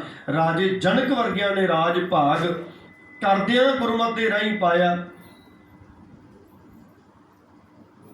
ਇਸ ਜੀਵਨ ਦੇ ਵਿੱਚ ਆਪੇ ਨੂੰ ਮਾਰ ਕੇ ਹੀ ਅਸਲੀ ਜੀਵਨ ਦੀ ਪ੍ਰਾਪਤੀ ਹੁੰਦੀ ਹੈ। ਜਿੰਨਾ ਚਿਰ ਅਸੀਂ ਆਪਾ ਨਹੀਂ ਮਾਰਦੇ ਉਹਨਾਂ ਚਿਰ ਅਸਲੀ ਜੀਵਨ ਦੀ ਪ੍ਰਾਪਤੀ ਨਹੀਂ ਹੋ ਸਕਦੀ। ਹੁਣ ਜਿਹੜੇ ਹਿਰਦੇ ਦੇ ਵਿੱਚ, ਜਿਹੜੇ ਮਨ ਦੇ ਵਿੱਚ 24 ਘੰਟੇ ਕਾਮਨਾਵਾਂ ਚੱਲ ਰਹੀਆਂ ਨੇ, ਆਹ ਚਾਹੀਦਾ, ਆਹ ਚਾਹੀਦਾ, ਆਹ ਚਾਹੀਦਾ, ਉਹ ਚਾਹੀਦਾ, ਆਹ ਕਰਨਾ, ਉਹ ਕਰਨਾ, ਉਹ ਪ੍ਰਮਾਤਮਾ ਦੇ ਰਾਹ ਤੇ ਚੱਲ ਨਹੀਂ ਸਕਦਾ। ਬੜਾ ਚੱਲਣਾ। ਆਹੀ ਕਾਰਨ ਹੈ ਅਸੀਂ ਦੋ ਰਾਹਾਂ, ਦੋ ਬੇੜੀਆਂ ਤੇ ਪੈਰ ਰੱਖੇ ਹੋਏ ਆ। ਤਾਂ ਹੀ ਅੱਜ ਸਾਨੂੰ ਥਾਂ ਥਾਂ ਮਿਲਦੇ ਨੇ ਜਿਹੜੇ ਕਹਿੰਦੇ ਨੇ ਵੀ ਬਾਬਾ ਜੀ ਬਾਣੀ ਵੀ ਪੜ੍ਹਦੇ ਆ, ਅੰਮ੍ਰਿਤ ਵੀ ਛਕਿਆ, ਨਿਤਨੇਮ ਵੀ ਕਰਦੇ ਆ, ਬਾਣੀ ਵੀ ਪੜ੍ਹਦੇ ਆ, ਸੰਗਤ ਵੀ ਕਰਦੇ ਆ, ਪੁੰਨ ਦਾਨ ਵੀ ਕਰਦੇ ਆ, ਪਰ ਦੁੱਖਾਂ ਨਾਲ ਭਰੇ ਪਏ ਆ। ਆਹ ਕਾਰਨ ਹੈ ਕਿਉਂ ਭਰੇ ਪਏ ਆ। ਕਿਉਂਕਿ ਜਿਹੜਾ ਜਿਹਨੇ ਸੁੱਖ ਦੇਣਾ ਸੀ ਨਾ, ਤੁਸੀਂ ਉਹਦੇ ਨਾਲ ਸਮਰਪਿਤ ਹੋ ਕੇ ਨਹੀਂ ਜੁੜੇ। ਜੇ ਜੁੜੇ ਹੋ ਤੇ ਕੋਈ ਕਾਮਨਾ ਲੈ ਕੇ ਜੁੜੇ ਹੋ, ਜੇ ਜੁੜੇ ਹੋ ਤੇ ਸਵਾਰਥ ਲੈ ਕੇ ਜੁੜੇ ਹੋ। ਆਪਣੀ ਨਿਜਤਾ ਦੇ ਨਾਲ ਜੁੜ ਕੇ ਜੁੜੇ ਹੋ। ਕੁਛ ਪਰਿਵਾਰ ਲਈ ਚਾਹੀਦਾ, ਕੁਛ ਆਪਣੇ ਲਈ ਚਾਹੀਦਾ, ਇਹਨਾਂ ਕਾਮਨਾਵਾਂ ਨੂੰ ਲੈ ਕੇ ਜੁੜੇ ਹੋ। ਇਹ ਦੋ ਬੇੜੀਆਂ 'ਚ ਪੈਰ ਧਰਨ ਵਾਲੀ ਗੱਲ ਹੈ ਵੀ ਦੋ ਬੇੜੀਆਂ 'ਚ ਪੈਰ। ਮਹਾਰਾਜ ਸੱਚੇ ਪਾਤਸ਼ਾਹ ਕਹਿੰਦੇ ਜੇ ਇੱਕ ਹੋਏ ਤਾਂ ਉਗਵੇ। ਗੁਰੂ ਨਾਨਕ ਸਾਹਿਬ ਸੱਚੇ ਪਾਤਸ਼ਾਹ, ਜੇ ਇੱਕ ਹੋਏ ਤਾਂ ਉਗਵੇ, ਰੁੱਤੀ ਹੂੰ ਰੁੱਤ ਹੋਏ। ਕਹਿੰਦੇ ਜੇ ਤੇਰਾ ਮਨ ਇੱਕ ਹੋਏਗਾ ਨਾ ਤਾਂ ਇਹਦੇ ਵਿੱਚੋਂ ਨਾਮ ਦਾ ਬੀਜ ਬੂਟਾ ਪੁੰਗਰੇਗਾ, ਵਰਨਾ ਨਹੀਂ ਪੁੰਗਰੇਗਾ। ਨਹੀਂ ਤਾਂ ਬਿਲਕੁਲ ਜਿਵੇਂ ਸਾਡਾ ਅੱਜ ਅਸਲੀਅਤ ਜੀਵਨ ਹੈ ਨਾ, ਵੀ ਕਦੇ ਹੱਸ ਪਏ, ਕਦੇ ਰੋ ਪਏ, ਕਦੇ ਖੁਸ਼ੀ, ਕਦੇ ਗਮੀ, ਕਦੇ ਬੜੇ ਅਸੀਂ ਦਾਨੀ ਸੁਭਾਅ ਦੇ ਬਣੇ ਹੁੰਦੇ, ਕਦੇ ਅਸੀਂ ਹਰ ਇੱਕ ਦਾ ਮਾਲ ਸੁਭਾਅ ਸਾਡੇ ਪੱਲੇ ਪੈ ਜੇ, ਦੁਨੀਆ ਦਾ ਮੈਂ ਹੀ ਅਮੀਰ ਆਦਮੀ ਹੋ ਜਾਵਾਂ, ਦੁਨੀਆ ਦੇ ਮੇਰੇ ਕੋਲ ਹੀ ਸੁੱਖ ਹੋਣ। ਇਹ ਜਿਹੜੀਆਂ ਕਾਮਨਾਵਾਂ, ਮਨੋ ਕਾਮਨਾਵਾਂ ਲੈ ਕੇ ਅਸੀਂ ਚੱਲੇ ਹਾਂ। ਇਹੀ ਕਾਰਨ ਹੈ ਕਿ ਜਿਹੜਾ ਸਾਡਾ ਪਰਮਾਤਮਾ ਦਾ ਤੇ ਸਾਡਾ ਸੁਰਤ ਕਰਕੇ ਮੇਲ ਮਿਲਾਪ ਨਹੀਂ ਹੁੰਦਾ। ਸੋ ਹੁਣ ਆਪਣੀ ਸਵਾਲ ਪੈਦਾ ਹੁੰਦਾ ਵੀ ਆਪਣੇ ਆਪ ਨੂੰ ਕਿਵੇਂ ਸਵਾਰੀਏ। ਥੋੜਾ ਜਿਹਾ ਸਮਾਂ ਆਪਾਂ ਲਾ ਕੇ ਖੇਮਾਂ ਦੇ ਜਾ ਝੁਕਾਵਾਂਗੇ। ਆਪਣੇ ਆਪ ਨੂੰ ਕਿਵੇਂ ਸਵਾਰੀਏ। ਆਪਣੇ ਆਪ ਨੂੰ ਸਵਾਰਨ ਵਾਸਤੇ ਜਿਹੜੇ 10 ਕਰਮ ਨੇ ਨਾ ਮੇਨ, ਇਹਨਾਂ ਕਰਮਾਂ ਦੇ ਨਾਲ ਅਸੀਂ ਆਪਣੇ ਆਪ ਨੂੰ ਜੋੜੀਏ। ਆਪਣੀ ਸੁਰਤ ਨੂੰ, ਆਪਣੀ ਰਸਨਾ, ਆਪਣੇ ਕਰਮ ਇੰਦਰੀਆਂ ਦੇ ਨਾਲ, ਆਪਣੇ ਗਿਆਨ ਇੰਦਰੀਆਂ ਦੇ ਨਾਲ ਅਟੈਚ ਕਰੀਏ। ਕੋਈ ਸਭ ਤੋਂ ਪਹਿਲਾਂ ਤੇ ਜਿਹੜੀ ਸਾਡੀ ਸੁਰਤੀ ਦਾ ਦਰਵਾਜ਼ਾ ਆ, ਜਿਹੜਾ ਸਾਡੇ ਕਰਮ ਇੰਦਰੀਆਂ ਤੇ ਗਿਆਨ ਇੰਦਰੀਆਂ ਦੇ ਦਰਵਾਜ਼ੇ ਨੇ, ਇਹਨਾਂ ਦਰਵਾਜ਼ਿਆਂ ਤੇ ਪਹਿਰੇਦਾਰ ਬਣ ਕੇ ਆਪਣੀ ਬੁੱਧ ਨੂੰ ਖਿਲਾਰੀਏ, ਪਹਿਰੇਦਾਰ ਬਣਾਈਏ। ਸਾਡੀ ਜਿਹੜੀ ਬੁੱਧ ਹੈ ਉਹ ਪਹਿਰੇਦਾਰ ਬਣ ਕੇ ਖੜੇ। ਪਹਿਰੇਦਾਰ ਕਿਵੇਂ ਬਣ ਕੇ ਖੜੇ ਵੀ ਮਤਾ ਮੇਰੇ ਕੰਨਾਂ ਦੇ ਵਿੱਚ ਕੋਈ ਐਸਾ ਲਫ਼ਜ਼ ਪੈ ਜਾਏ। ਇੱਕ ਮੈਨੂੰ ਯਾਦ ਆਏ, ਮਹਾਂਪੁਰਖ ਅੰਮ੍ਰਿਤਸਰ ਸਾਹਿਬ ਦੀ ਧਰਤੀ ਤੇ, ਇਹ ਵੰਡ ਵੇਲੇ ਦੀ ਗੱਲ ਹੈ। ਉਹਨਾਂ ਦਿਨਾਂ ਦੇ ਵਿੱਚ ਮਹਾਰਾਜ ਜੀ ਮਹਾਂਪੁਰਖ ਸਰੀਰ ਦੇ ਵਿੱਚ ਹੁੰਦੇ ਸੀ। ਉਹਨਾਂ ਨੂੰ ਬੁੰਦਿਆਂ ਵਾਲੇ ਮਹਾਂਪੁਰਖ ਕਹਿੰਦੇ ਆ। ਇਤਿਹਾਸ ਵਿੱਚ ਉਹਨਾਂ ਦਾ ਨਾਮ ਬੁੰਦਿਆਂ ਵਾਲਾ ਹੀ ਪੈ ਗਿਆ, ਬੁੰਦਿਆਂ ਵਾਲੇ ਮਹਾਂਪੁਰਖ। ਬੁੰਦਿਆਂ ਵਾਲੇ ਮਹਾਂਪੁਰਖ ਕਿਉਂ ਪਿਆ? ਉਹਨਾਂ ਦਾ ਸੁਭਾਅ ਸੀ ਵੀ ਕਈ ਘੰਟੇ ਦਰਬਾਰ ਸਾਹਿਬ ਬਹਿ ਕੇ ਕੀਰਤਨ ਸੁਣਦੇ ਹੁੰਦੇ ਸੀ। ਕਈ ਘੰਟੇ ਉਹਨਾਂ ਨੇ ਚੌਂਕੜਾ ਲਾਉਣਾ ਤੇ ਚੌਂਕੜਾ ਲਾ ਕੇ ਕੀਰਤਨ ਸਰਵਣ ਕਰਨਾ। ਹੁਣ ਜਦੋਂ ਕਈ ਘੰਟੇ 6-7 ਘੰਟੇ ਉਹਨਾਂ ਨੇ ਕੀਰਤਨ ਸੁਣਨਾ ਐ ਸੰਤੁਸ਼ਟ ਹੋ ਕੇ ਉੱਥੋਂ ਉੱਠਣਾ ਤੇ ਉੱਠ ਕੇ ਮਹਾਰਾਜ ਦੇ ਚਰਨਾਂ ਤੇ ਸੀਸ ਧਰਨਾ, ਮੱਥਾ ਟੇਕਣਾ ਤੇ ਸੱਚੇ ਪਾਤਸ਼ਾਹ ਤੋਂ ਸੀਸ ਮੰਗਣੀ ਤੇ ਵਾਪਸ ਨੂੰ ਤੁਰਨਾ। ਜਦੋਂ ਦਰਸ਼ਨੀ ਜੋੜੀ ਤੇ ਆਉਣਾ ਨਾ ਤੇ ਉਹਨਾਂ ਨੇ ਜੇਬ ਦੇ ਵਿੱਚੋਂ ਰੂੰ ਦੇ ਬੁੰਦੇ ਕੱਢਣੇ ਤੇ ਆਪਣੇ ਕੰਨਾਂ 'ਚ ਫਸਾ ਲੈਣੇ। ਇੱਕ ਇੱਧਰ ਪਾ ਲੈਣਾ, ਇੱਕ ਇੱਧਰ ਪਾ ਲੈਣਾ, ਕੰਨਾਂ 'ਚ ਰੂੰ ਦੇ ਬੁੰਦੇ ਪਾ ਲੈਣੇ। ਤੇ ਇੱਕ ਦਿਨ ਨਾ ਜਿਹੜਾ ਸੇਵਾਦਾਰ ਨਾਲ ਹੁੰਦਾ ਸੀ ਉਹਨੇ ਸਵਾਲ ਕੀਤਾ, ਕਹਿੰਦੇ ਮਹਾਰਾਜ ਜੀ ਆ ਮੇਰੇ ਸਮਝ ਨਹੀਂ ਆਇਆ ਵੀ ਇੱਦਾਂ ਤੁਸੀਂ ਬੁੰਦੇ ਕਿਉਂ ਪਾ ਲੈਂਦੇ ਹੋ। ਤੇ ਮਹਾਰਾਜ ਜੀ ਮਹਾਂਪੁਰਖ ਛੋਟਾ ਜਿਹਾ ਮੁਸਕਰਾਏ ਤੇ ਕਹਿਣ ਲੱਗੇ ਵੀ ਗੁਰਮੁਖਾ ਅੰਮ੍ਰਿਤ ਨੂੰ ਸੰਭਾਲਣ ਵਾਸਤੇ। ਕਹਿੰਦੇ ਜੀ ਅਜੇ ਵੀ ਸਮਝ ਨਹੀਂ ਲੱਗੀ। ਕਹਿੰਦੇ ਵੇਖੋ ਆਪਾਂ ਕਿੰਨੇ ਘੰਟੇ ਬਹਿ ਕੇ, ਹੁਣ ਕਈ ਘੰਟੇ ਚੌਂਕੜਾ ਮਾਰ ਕੇ ਬਹਿਣਾ ਇੰਨਾ ਸੌਖਾ ਵੀ ਕੰਮ ਨਹੀਂ ਹੈਗਾ, ਔਖਾ। ਸਾਡਾ ਤਾਂ 5-7 ਮਿੰਟਾਂ ਬਾਅਦ ਗੋਡੇ ਦੁਖਣ ਲੱਗ ਪੈਂਦੇ ਆ, ਪਿੱਠ ਦੁਖਣ ਲੱਗ ਪੈਂਦੀ ਹੈ, ਆ ਜਿਹੜੇ ਗਿੱਟੇ ਨੇ ਇਹ ਦੁਖਣ ਲੱਗ ਪੈਂਦੇ ਜਿਹੜੇ ਥੱਲੇ ਫਰਸ਼ ਦੇ। ਸੋ ਨਹੀਂ ਬੈਠਾ ਜਾਂਦਾ। 5-7 ਘੰਟੇ ਬਹਿ ਕੇ ਇੰਨੀ ਵੱਡੀ ਮੁਸ਼ੱਕਤ ਕਰਕੇ ਅਸੀਂ ਅੰਮ੍ਰਿਤ ਕੰਨਾਂ ਦੇ ਰਾਹੀਂ ਹਿਰਦੇ ਵਿੱਚ ਟਿਕਾਉਣੇ ਆ। ਤੇ ਜਦੋਂ ਗੁਰੂ ਘਰ ਤੋਂ ਬਾਹਰ ਜਾਂਦੇ ਕੀਰਤਨ ਦੀ ਆਵਾਜ਼ ਸਾਡੇ ਕੰਨਾਂ 'ਚ ਪੈਣੋਂ ਬੰਦ ਹੁੰਦੀ ਹੈ ਤੇ ਸੰਸਾਰ ਦੀਆਂ ਗੱਲਾਂ ਸਾਡੇ ਕੰਨਾਂ 'ਚ ਪੈਣ ਦਾ ਮਾਹੌਲ ਬਣਦਾ ਹੈ। ਤੇ ਫਿਰ ਇੱਕਦਮ ਚੇਤਾ ਆਉਂਦਾ ਤੇ ਕੰਨਾਂ 'ਚ ਬੂੰਦੇ ਪਾ ਲਏ ਵੀ ਕੋਈ ਐਸੀ ਕਾਂਜੀ ਦੀ ਬੂੰਦ ਨਾ ਕੰਨਾਂ 'ਚ ਪੈ ਜਾਏ ਵੀ ਮੇਰਾ ਇਕੱਠਾ ਕੀਤਾ ਹੋਇਆ ਅੰਮ੍ਰਿਤ ਖਰਾਬ ਹੋ ਜਾਏ। ਇੱਕ ਸੈਂਕੜੇ ਕੁਆਂਟਲ ਦੁੱਧ ਹੋਵੇ ਨਾ ਤੇ 2 ਬੂੰਦਾਂ ਕਾਂਜੀ ਦੀਆਂ ਪੈ ਜਾਣ, ਉਹ ਫਿਰ ਦੁੱਧ ਨਹੀਂ ਰਹਿੰਦਾ, ਫੁੱਟ ਜਾਂਦਾ। ਹੁਣ ਸਾਡੇ ਅੰਦਰ ਸੁਖਮਨੀ ਸਾਹਿਬ ਦਾ ਪਾਠ ਕੀਤਾ ਹੈ ਤੇ ਨਿੰਦਿਆ ਦਾ ਇੱਕ ਲਫ਼ਜ਼ ਪੈ ਜਾਏ ਤੇ ਉਹ ਸਾਡਾ ਕੀਤਾ ਹੋਇਆ ਪਾਠ ਨਿਸਫਲ ਚਲਿਆ ਜਾਂਦਾ, ਉਹ ਵਿਅਰਥ ਚਲਿਆ ਜਾਂਦਾ। ਵੀ ਮਤਾ ਮੇਰਾ ਕੀਤਾ ਹੋਇਆ ਇਹ ਅੰਮ੍ਰਿਤ ਇਕੱਠਾ ਜਿਹੜਾ ਕੀਤਾ ਵੀ ਇਹ ਅੰਮ੍ਰਿਤ ਵਿਅਰਥ ਨਾ ਚਲਿਆ ਜਾਏ, ਕਿਤੇ ਖਰਾਬ ਨਾ ਹੋ ਜੇ। ਤਾਂ ਕਰਕੇ ਕਹਿੰਦੇ ਸੀ ਇਹ ਕੰਨਾਂ 'ਚ ਬੁੰਦੇ ਪਾ ਲੈਂਦੇ ਆ, ਪਹਿਰੇਦਾਰੀ ਕਰਨੀ ਹੈ। ਸਵੇਰੇ ਉੱਠਿਆ ਅੰਮ੍ਰਿਤ ਵੇਲਾ ਸੰਭਾਲਿਆ, ਨਿਤਨੇਮ ਕੀਤਾ। ਹੁਣ ਰਸਨਾ ਤੇ ਪਹਿਰਾ ਹੋਵੇ ਵੀ ਕੋਈ ਮਿੱਠਾ ਲਫ਼ਜ਼ ਨਹੀਂ ਬੋਲਣਾ। ਤੇ ਮਿੱਠੇ ਲਫ਼ਜ਼ ਕਿਵੇਂ ਬੋਲੇ ਜਾਂਦੇ ਆ, ਮੈਂ ਇੱਕ ਛੋਟੀ ਜਿਹੀ ਉਦਾਹਰਨ ਦਿੰਦਾ ਵੀ ਹੱਡ ਬੀਤੀ ਹੈ ਮੇਰੀ, ਮੈਂ ਸ਼ਾਇਦ ਦੱਸੀ ਵੀ ਹੋਵੇ। ਅਸੀਂ ਇੱਥੇ ਹੀ ਤੁਹਾਡੇ ਨਸੂਪੁਰ ਦੀਵਾਨ ਸੀ, ਅਸੀਂ ਆ ਰਹੇ ਕੁਛ ਕਾਰਨ ਕਰਕੇ ਲੇਟ ਹੋ ਗਏ। ਲੇਟ ਹੋਣ ਕਰਕੇ ਵੀ ਜਿਹੜੇ ਪ੍ਰਬੰਧਕ ਸੱਜਣ ਸੀ ਉਹਨਾਂ ਦੇ ਵਾਰ-ਵਾਰ ਫੋਨ ਆਉਣ ਲੱਗ ਪਏ।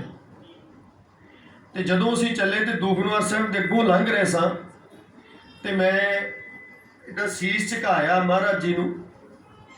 ਲੰਘਦੇ ਗੱਡੀ 'ਚ ਬੈਠੇ ਹੀ ਉਧਰੋਂ ਫੋਨ ਆ ਗਿਆ ਤੇ ਮੈਂ ਉਹ ਕੰਨ ਨਾਲ ਲਾਇਆ ਤੇ ਮੈਂ ਇਹਨੂੰ ਕਿਹਾ ਵੀ ਬਸ ਆ ਗਏ, ਪਟਿਆਲਾ ਲੰਘ ਆਏ।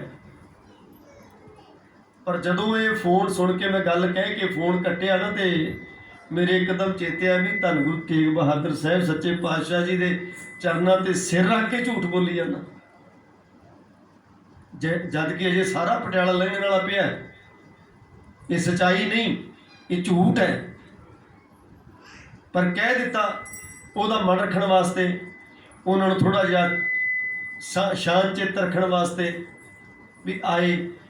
ਪਰ ਅਸਲ ਵਿੱਚ ਇਹ ਜਿਹੜਾ ਕਰਮ ਹੈ ਨਾ, ਇਹ ਮਤਾ ਮੈਂ ਸੋਚਾਂ ਵੀ ਮੈਂ ਤਾਂ 24 ਘੰਟੇ ਬਾਣੀ ਨਾਲ ਜੁੜਿਆ, ਮੈਂ ਤਾਂ 24 ਘੰਟੇ ਸੰਗਤ ਨਾਲ ਜੁੜਿਆ, ਪਰ ਜਿਹੜਾ ਕੀਤਾ ਕਰਮ ਹੈ ਨਾ ਇਹਦੇ ਵਿੱਚ ਕਿਸੇ ਦਾ ਲਿਹਾਜ਼ ਨਹੀਂ ਹੋਣਾ, ਕਿਸੇ ਦਾ ਲਿਹਾਜ਼ ਨਹੀਂ ਹੋਣਾ। ਇਹ ਜੈਸਾ ਬੀਜੈ ਸੋ ਲੁਣੈ, ਕਰਮਾ ਸੰਦੜਾ ਖੇਤ। ਹੁਣ ਇਹ ਪਹਿਰਾ ਰੱਖਣਾ, ਫਿਰ ਉੱਥੇ ਹੀ ਮੈਂ ਮਨ ਬਣਾਇਆ ਤੇ ਅਰਦਾਸ ਕੀਤੀ, ਨਾਲੇ ਖਿਮਾ ਜਾਚਨਾ ਕੀਤੀ ਵੀ ਸੱਚੇ ਪਾਤਸ਼ਾਹ ਅੱਜ ਤੋਂ ਬਾਅਦ ਨਹੀਂ ਕਹਿੰਦਾ ਇੱਦਾਂ, ਅੱਜ ਬਖਸ਼ ਦਿਓ, ਅੱਜ ਤੋਂ ਬਾਅਦ ਨਹੀਂ, ਜੋ ਮਰਜ਼ੀ ਹੋ ਜਾਏ। ਅਗਲਾ ਕੀ ਹੈ, 2 ਗੱਲਾਂ ਕਰ ਲੂ ਨਾ। ਕਈ ਵਾਰੀ ਇਦਾਂ ਦੇ ਕਾਰਨ ਹੋ ਜਾਂਦੇ। ਅੱਜ ਵੀ ਜਿਵੇਂ ਅਸੀਂ ਸਾਡੇ ਇੱਕ ਸੇਵਾਦਾਰ ਉੱਥੇ ਉਹਨੂੰ ਐਕਸੀਡੈਂਟ ਹੋ ਗਿਆ, ਉਹਦੀ ਉਂਗਲ ਫ੍ਰੈਕਚਰ ਹੋ ਗਈ ਤੇ ਉਹ ਐਕਸਰੇ ਵਗੈਰਾ ਤੇ ਇਹੋ ਜਿਹੇ ਕੰਮਾਂ 'ਚ ਉਲਝੇ ਹੋਏ ਇੱਧਰ ਨੂੰ ਭੱਜੇ ਅਸੀਂ। ਸੋ ਇਹੋ ਜਿਹੇ ਕਾਰਨਾਂ ਕਰਕੇ, ਪਰ ਫਿਰ ਵੀ ਇਹ ਕੋਈ ਜਰੀਆ ਨਹੀਂ ਬਣ ਗਿਆ ਸਾਨੂੰ ਵੀ ਇਹ ਇੱਥੇ ਇਸ ਪੋਜੀਸ਼ਨ ਵਿੱਚ ਆ ਕੇ ਅਸੀਂ ਕੋਈ ਇੱਦਾਂ ਨਿੱਕਾ ਮੋਟਾ ਝੂਠ ਬੋਲਾਂਗੇ ਤੇ ਉਹ ਗਿਣਤੀ ਵਿੱਚ ਨਹੀਂ ਆਏਗਾ, ਕੋਈ ਲਿਹਾਜ਼ ਨਹੀਂ ਹੋਣਾ। ਉਹ ਝੂਠ ਹੀ ਕਰਮਾਂ ਦੇ ਵਿੱਚ ਲਿਖਿਆ ਜਾਣਾ। ਸੋ ਪਹਿਰੇਦਾਰੀ ਕਰਨੀ, ਨਿਤਨੇਮ ਕੀਤਾ ਬੜਾ ਚੰਗਾ ਹੋਇਆ, ਸੁਖਮਨੀ ਸਾਹਿਬ ਜੀ ਦਾ ਪਾਠ ਕੀਤਾ ਬੜਾ ਚੰਗਾ ਹੋਇਆ, ਸੰਗਤ ਕੀਤੀ ਬੜਾ ਭਲਾ ਹੋਇਆ, ਗੁਰੂ ਘਰ ਗਏ ਬੜਾ ਭਲਾ ਹੋਇਆ। ਪਰ ਹੁਣ ਪਹਿਰਾ ਰੱਖਣਾ, ਮਤਾ ਮੇਰੀ ਰਸਨਾ ਤੋਂ ਕੋਈ ਮਿਥਿਆ ਲਫ਼ਜ਼ ਨਿਕਲ ਜਾਏ। ਕਿਉਂ? ਜੇ ਨਿਕਲ ਗਿਆ ਤੇ ਮੇਰੀ ਕੀਤੀ ਕਮਾਈ ਵਿਅਰਥ ਚਲੀ ਜਾਣੀ। ਕੋਈ ਝੂਠਾ ਸ਼ਬਦ ਨਿਕਲ ਜਾਏ, ਕੋਈ ਫਿੱਕਾ ਸ਼ਬਦ ਨਿਕਲ ਜਾਏ। ਹੁਣ ਦੱਸੋ ਵੀ ਕਿਹੜੇ ਨਿਤਨੇਮੀ ਨੇ ਜਿਨ੍ਹਾਂ ਦੀ ਰਸਨਾ ਤੋਂ ਫਿੱਕੇ ਲਫ਼ਜ਼ ਨਹੀਂ ਨਿਕਲਦੇ ਆਪਣੇ ਧੀਆਂ ਪੁੱਤਾਂ ਨਾਲ, ਜਾਂ ਆਪਣੀ ਜਿਹੜੀ ਉਹਦਾ ਆਲਾ ਦਾਲਾ ਆ, ਸਮਾਜ ਹੈ, ਰਿਸ਼ਤੇਦਾਰੀਆਂ ਨੇ, ਭੈਣ ਭਾਈ ਹੈ, ਆਂਢ ਗੁਆਂਢ ਹੈ, ਮਹੱਲੇਦਾਰੀ ਹੈ। ਇਹ ਸਾਰੇ ਚੱਕਰਵਿਊਹ ਦੇ ਵਿੱਚ ਕਿਸੇ ਨਾ ਕਿਸੇ ਨਾਲ ਤਾਂ ਥੋੜ੍ਹਾ ਬਹੁਤਾ ਫਿੱਕਾ ਬੋਲ ਚਾਲ ਹੋ ਜਾਂਦਾ। ਜਦੋਂ ਹੋ ਜਾਂਦਾ ਫਿਰ ਐ ਨਹੀਂ ਹੈ ਵੀ ਮੇਰੇ ਤੇ ਇਸ ਕਰਮ ਦਾ ਕੋਈ ਪ੍ਰਭਾਵ ਨਹੀਂ ਪਏਗਾ। ਨਾ, ਬਿਲਕੁਲ ਪਏਗਾ, ਔਰ ਤੇਰੇ ਕਰਮ ਨੂੰ ਨਸ਼ਟ ਕਰ ਦੇਗਾ। ਕਰਮ ਧਰ ਇਹ ਪਖੰਡ ਵਿੱਚ ਗਿਣਿਆ ਜਾਣਾ ਹੈ, ਕਿਉਂਕਿ ਇੱਕ ਪਾਸੇ ਤਾਂ ਤੂੰ ਦਰਗਾਹੀ ਬਚਨ ਪੜ੍ਹੇ ਹੈ, ਤੂੰ ਰੱਬ ਨਾਲ ਜੁੜਨ ਦਾ ਯਤਨ ਕੀਤਾ ਹੈ, ਦੂਜੇ ਪਾਸੇ ਤੇਰੇ ਜੀਵਨ ਦੇ ਵਿੱਚ ਕਿਤੇ ਨਾ ਕਿਤੇ ਪਰਮਾਤਮਾ ਤੋਂ ਓਪੋਜਿਟ ਪੋਜੀਸ਼ਨ ਹੈ। ਕੰਨਾਂ ਵਿੱਚ ਕੋਈ ਇਹਦਾ ਲਫ਼ਜ਼ ਪੈ ਜਾਣਾ। ਤੁਸੀਂ ਇਹ ਕਰਮ ਇੰਦਰੀਆਂ ਨੂੰ ਛੱਡ ਦਿਓ, ਸਾਡੀ ਸੁਰਤ ਵਿੱਚ ਆ ਜਾਣ। ਮੈਂ ਬੇਨਤੀ ਕਰਦਾ ਹੁੰਦਾ, ਦੁਨੀਆ ਦੇ ਲੋਕ ਤੁਹਾਡੇ ਸਰੀਰ ਦੀਆਂ ਹਰਕਤਾਂ ਨੋਟ ਕਰਦੇ ਹੈ। ਇਹ ਬੰਦਾ ਬੋਲਦਾ ਕਿਵੇਂ ਹੈ, ਇਹ ਬੰਦਾ ਤੁਰਦਾ ਕਿਵੇਂ, ਇਹ ਬੰਦਾ ਵਹਿੰਦਾ ਕਿਵੇਂ ਹੈ, ਇਹ ਬੰਦਾ ਵਰਤਾਓ ਕਿੱਦਾਂ ਦਾ ਕਰਦਾ, ਇਹ ਬੰਦੇ ਦਾ ਰਹਿਣ ਬਹਿਣ ਕਿੱਦਾਂ ਦਾ, ਵਰਤਾਓ ਕਿੱਦਾਂ। ਸੰਸਾਰ ਦੇ ਲੋਕ ਇਹ ਨੋਟ ਕਰਦੇ ਨੇ ਗੱਲਾਂ, ਪਰ ਤੁਹਾਡਾ ਗੁਰੂ, ਤੁਹਾਡਾ ਪਰਮੇਸ਼ਰ, ਤੁਸੀਂ ਸੋਚਦੇ ਕਿੱਦਾਂ ਹੋ, ਆਹ ਨੋਟ ਕਰਦਾ ਹੈ। ਤੁਹਾਡੀ ਸੋਚ ਕੀ ਕਰਦੀ ਹੈ। ਹੁਣ ਜਿਹੜੇ ਸਾਡੇ ਮਾਨਸਿਕ ਕਰਮ ਨੇ ਜਾਂ ਸਾਡੀ ਰਸਨਾ ਦੇ ਕਰਮ ਨੇ, ਇਹ ਜਿਹੜੇ ਸਾਡੇ ਮਾਨਸਿਕ ਕਰਮ ਨੇ ਨਾ, ਇਹ ਸਭ ਤੋਂ ਵੱਧ ਗਿਣਤੀ ਵਿੱਚ ਅਸੀਂ ਕਰਦੇ ਹਾਂ। ਗੱਲਾਂ ਨਿੱਕੀਆਂ ਨੇ, ਪਰ ਇਹ ਨਿੱਕੀਆਂ ਗੱਲਾਂ ਨੇ ਹੀ ਸਾਡਾ ਜੀਵਨ ਬਰਬਾਦ ਕੀਤਾ ਹੋਇਆ। ਇਹ ਗੱਲ ਦਾ ਭਰੋਸਾ ਕਰਿਓ, ਯਕੀਨ ਕਰਿਓ।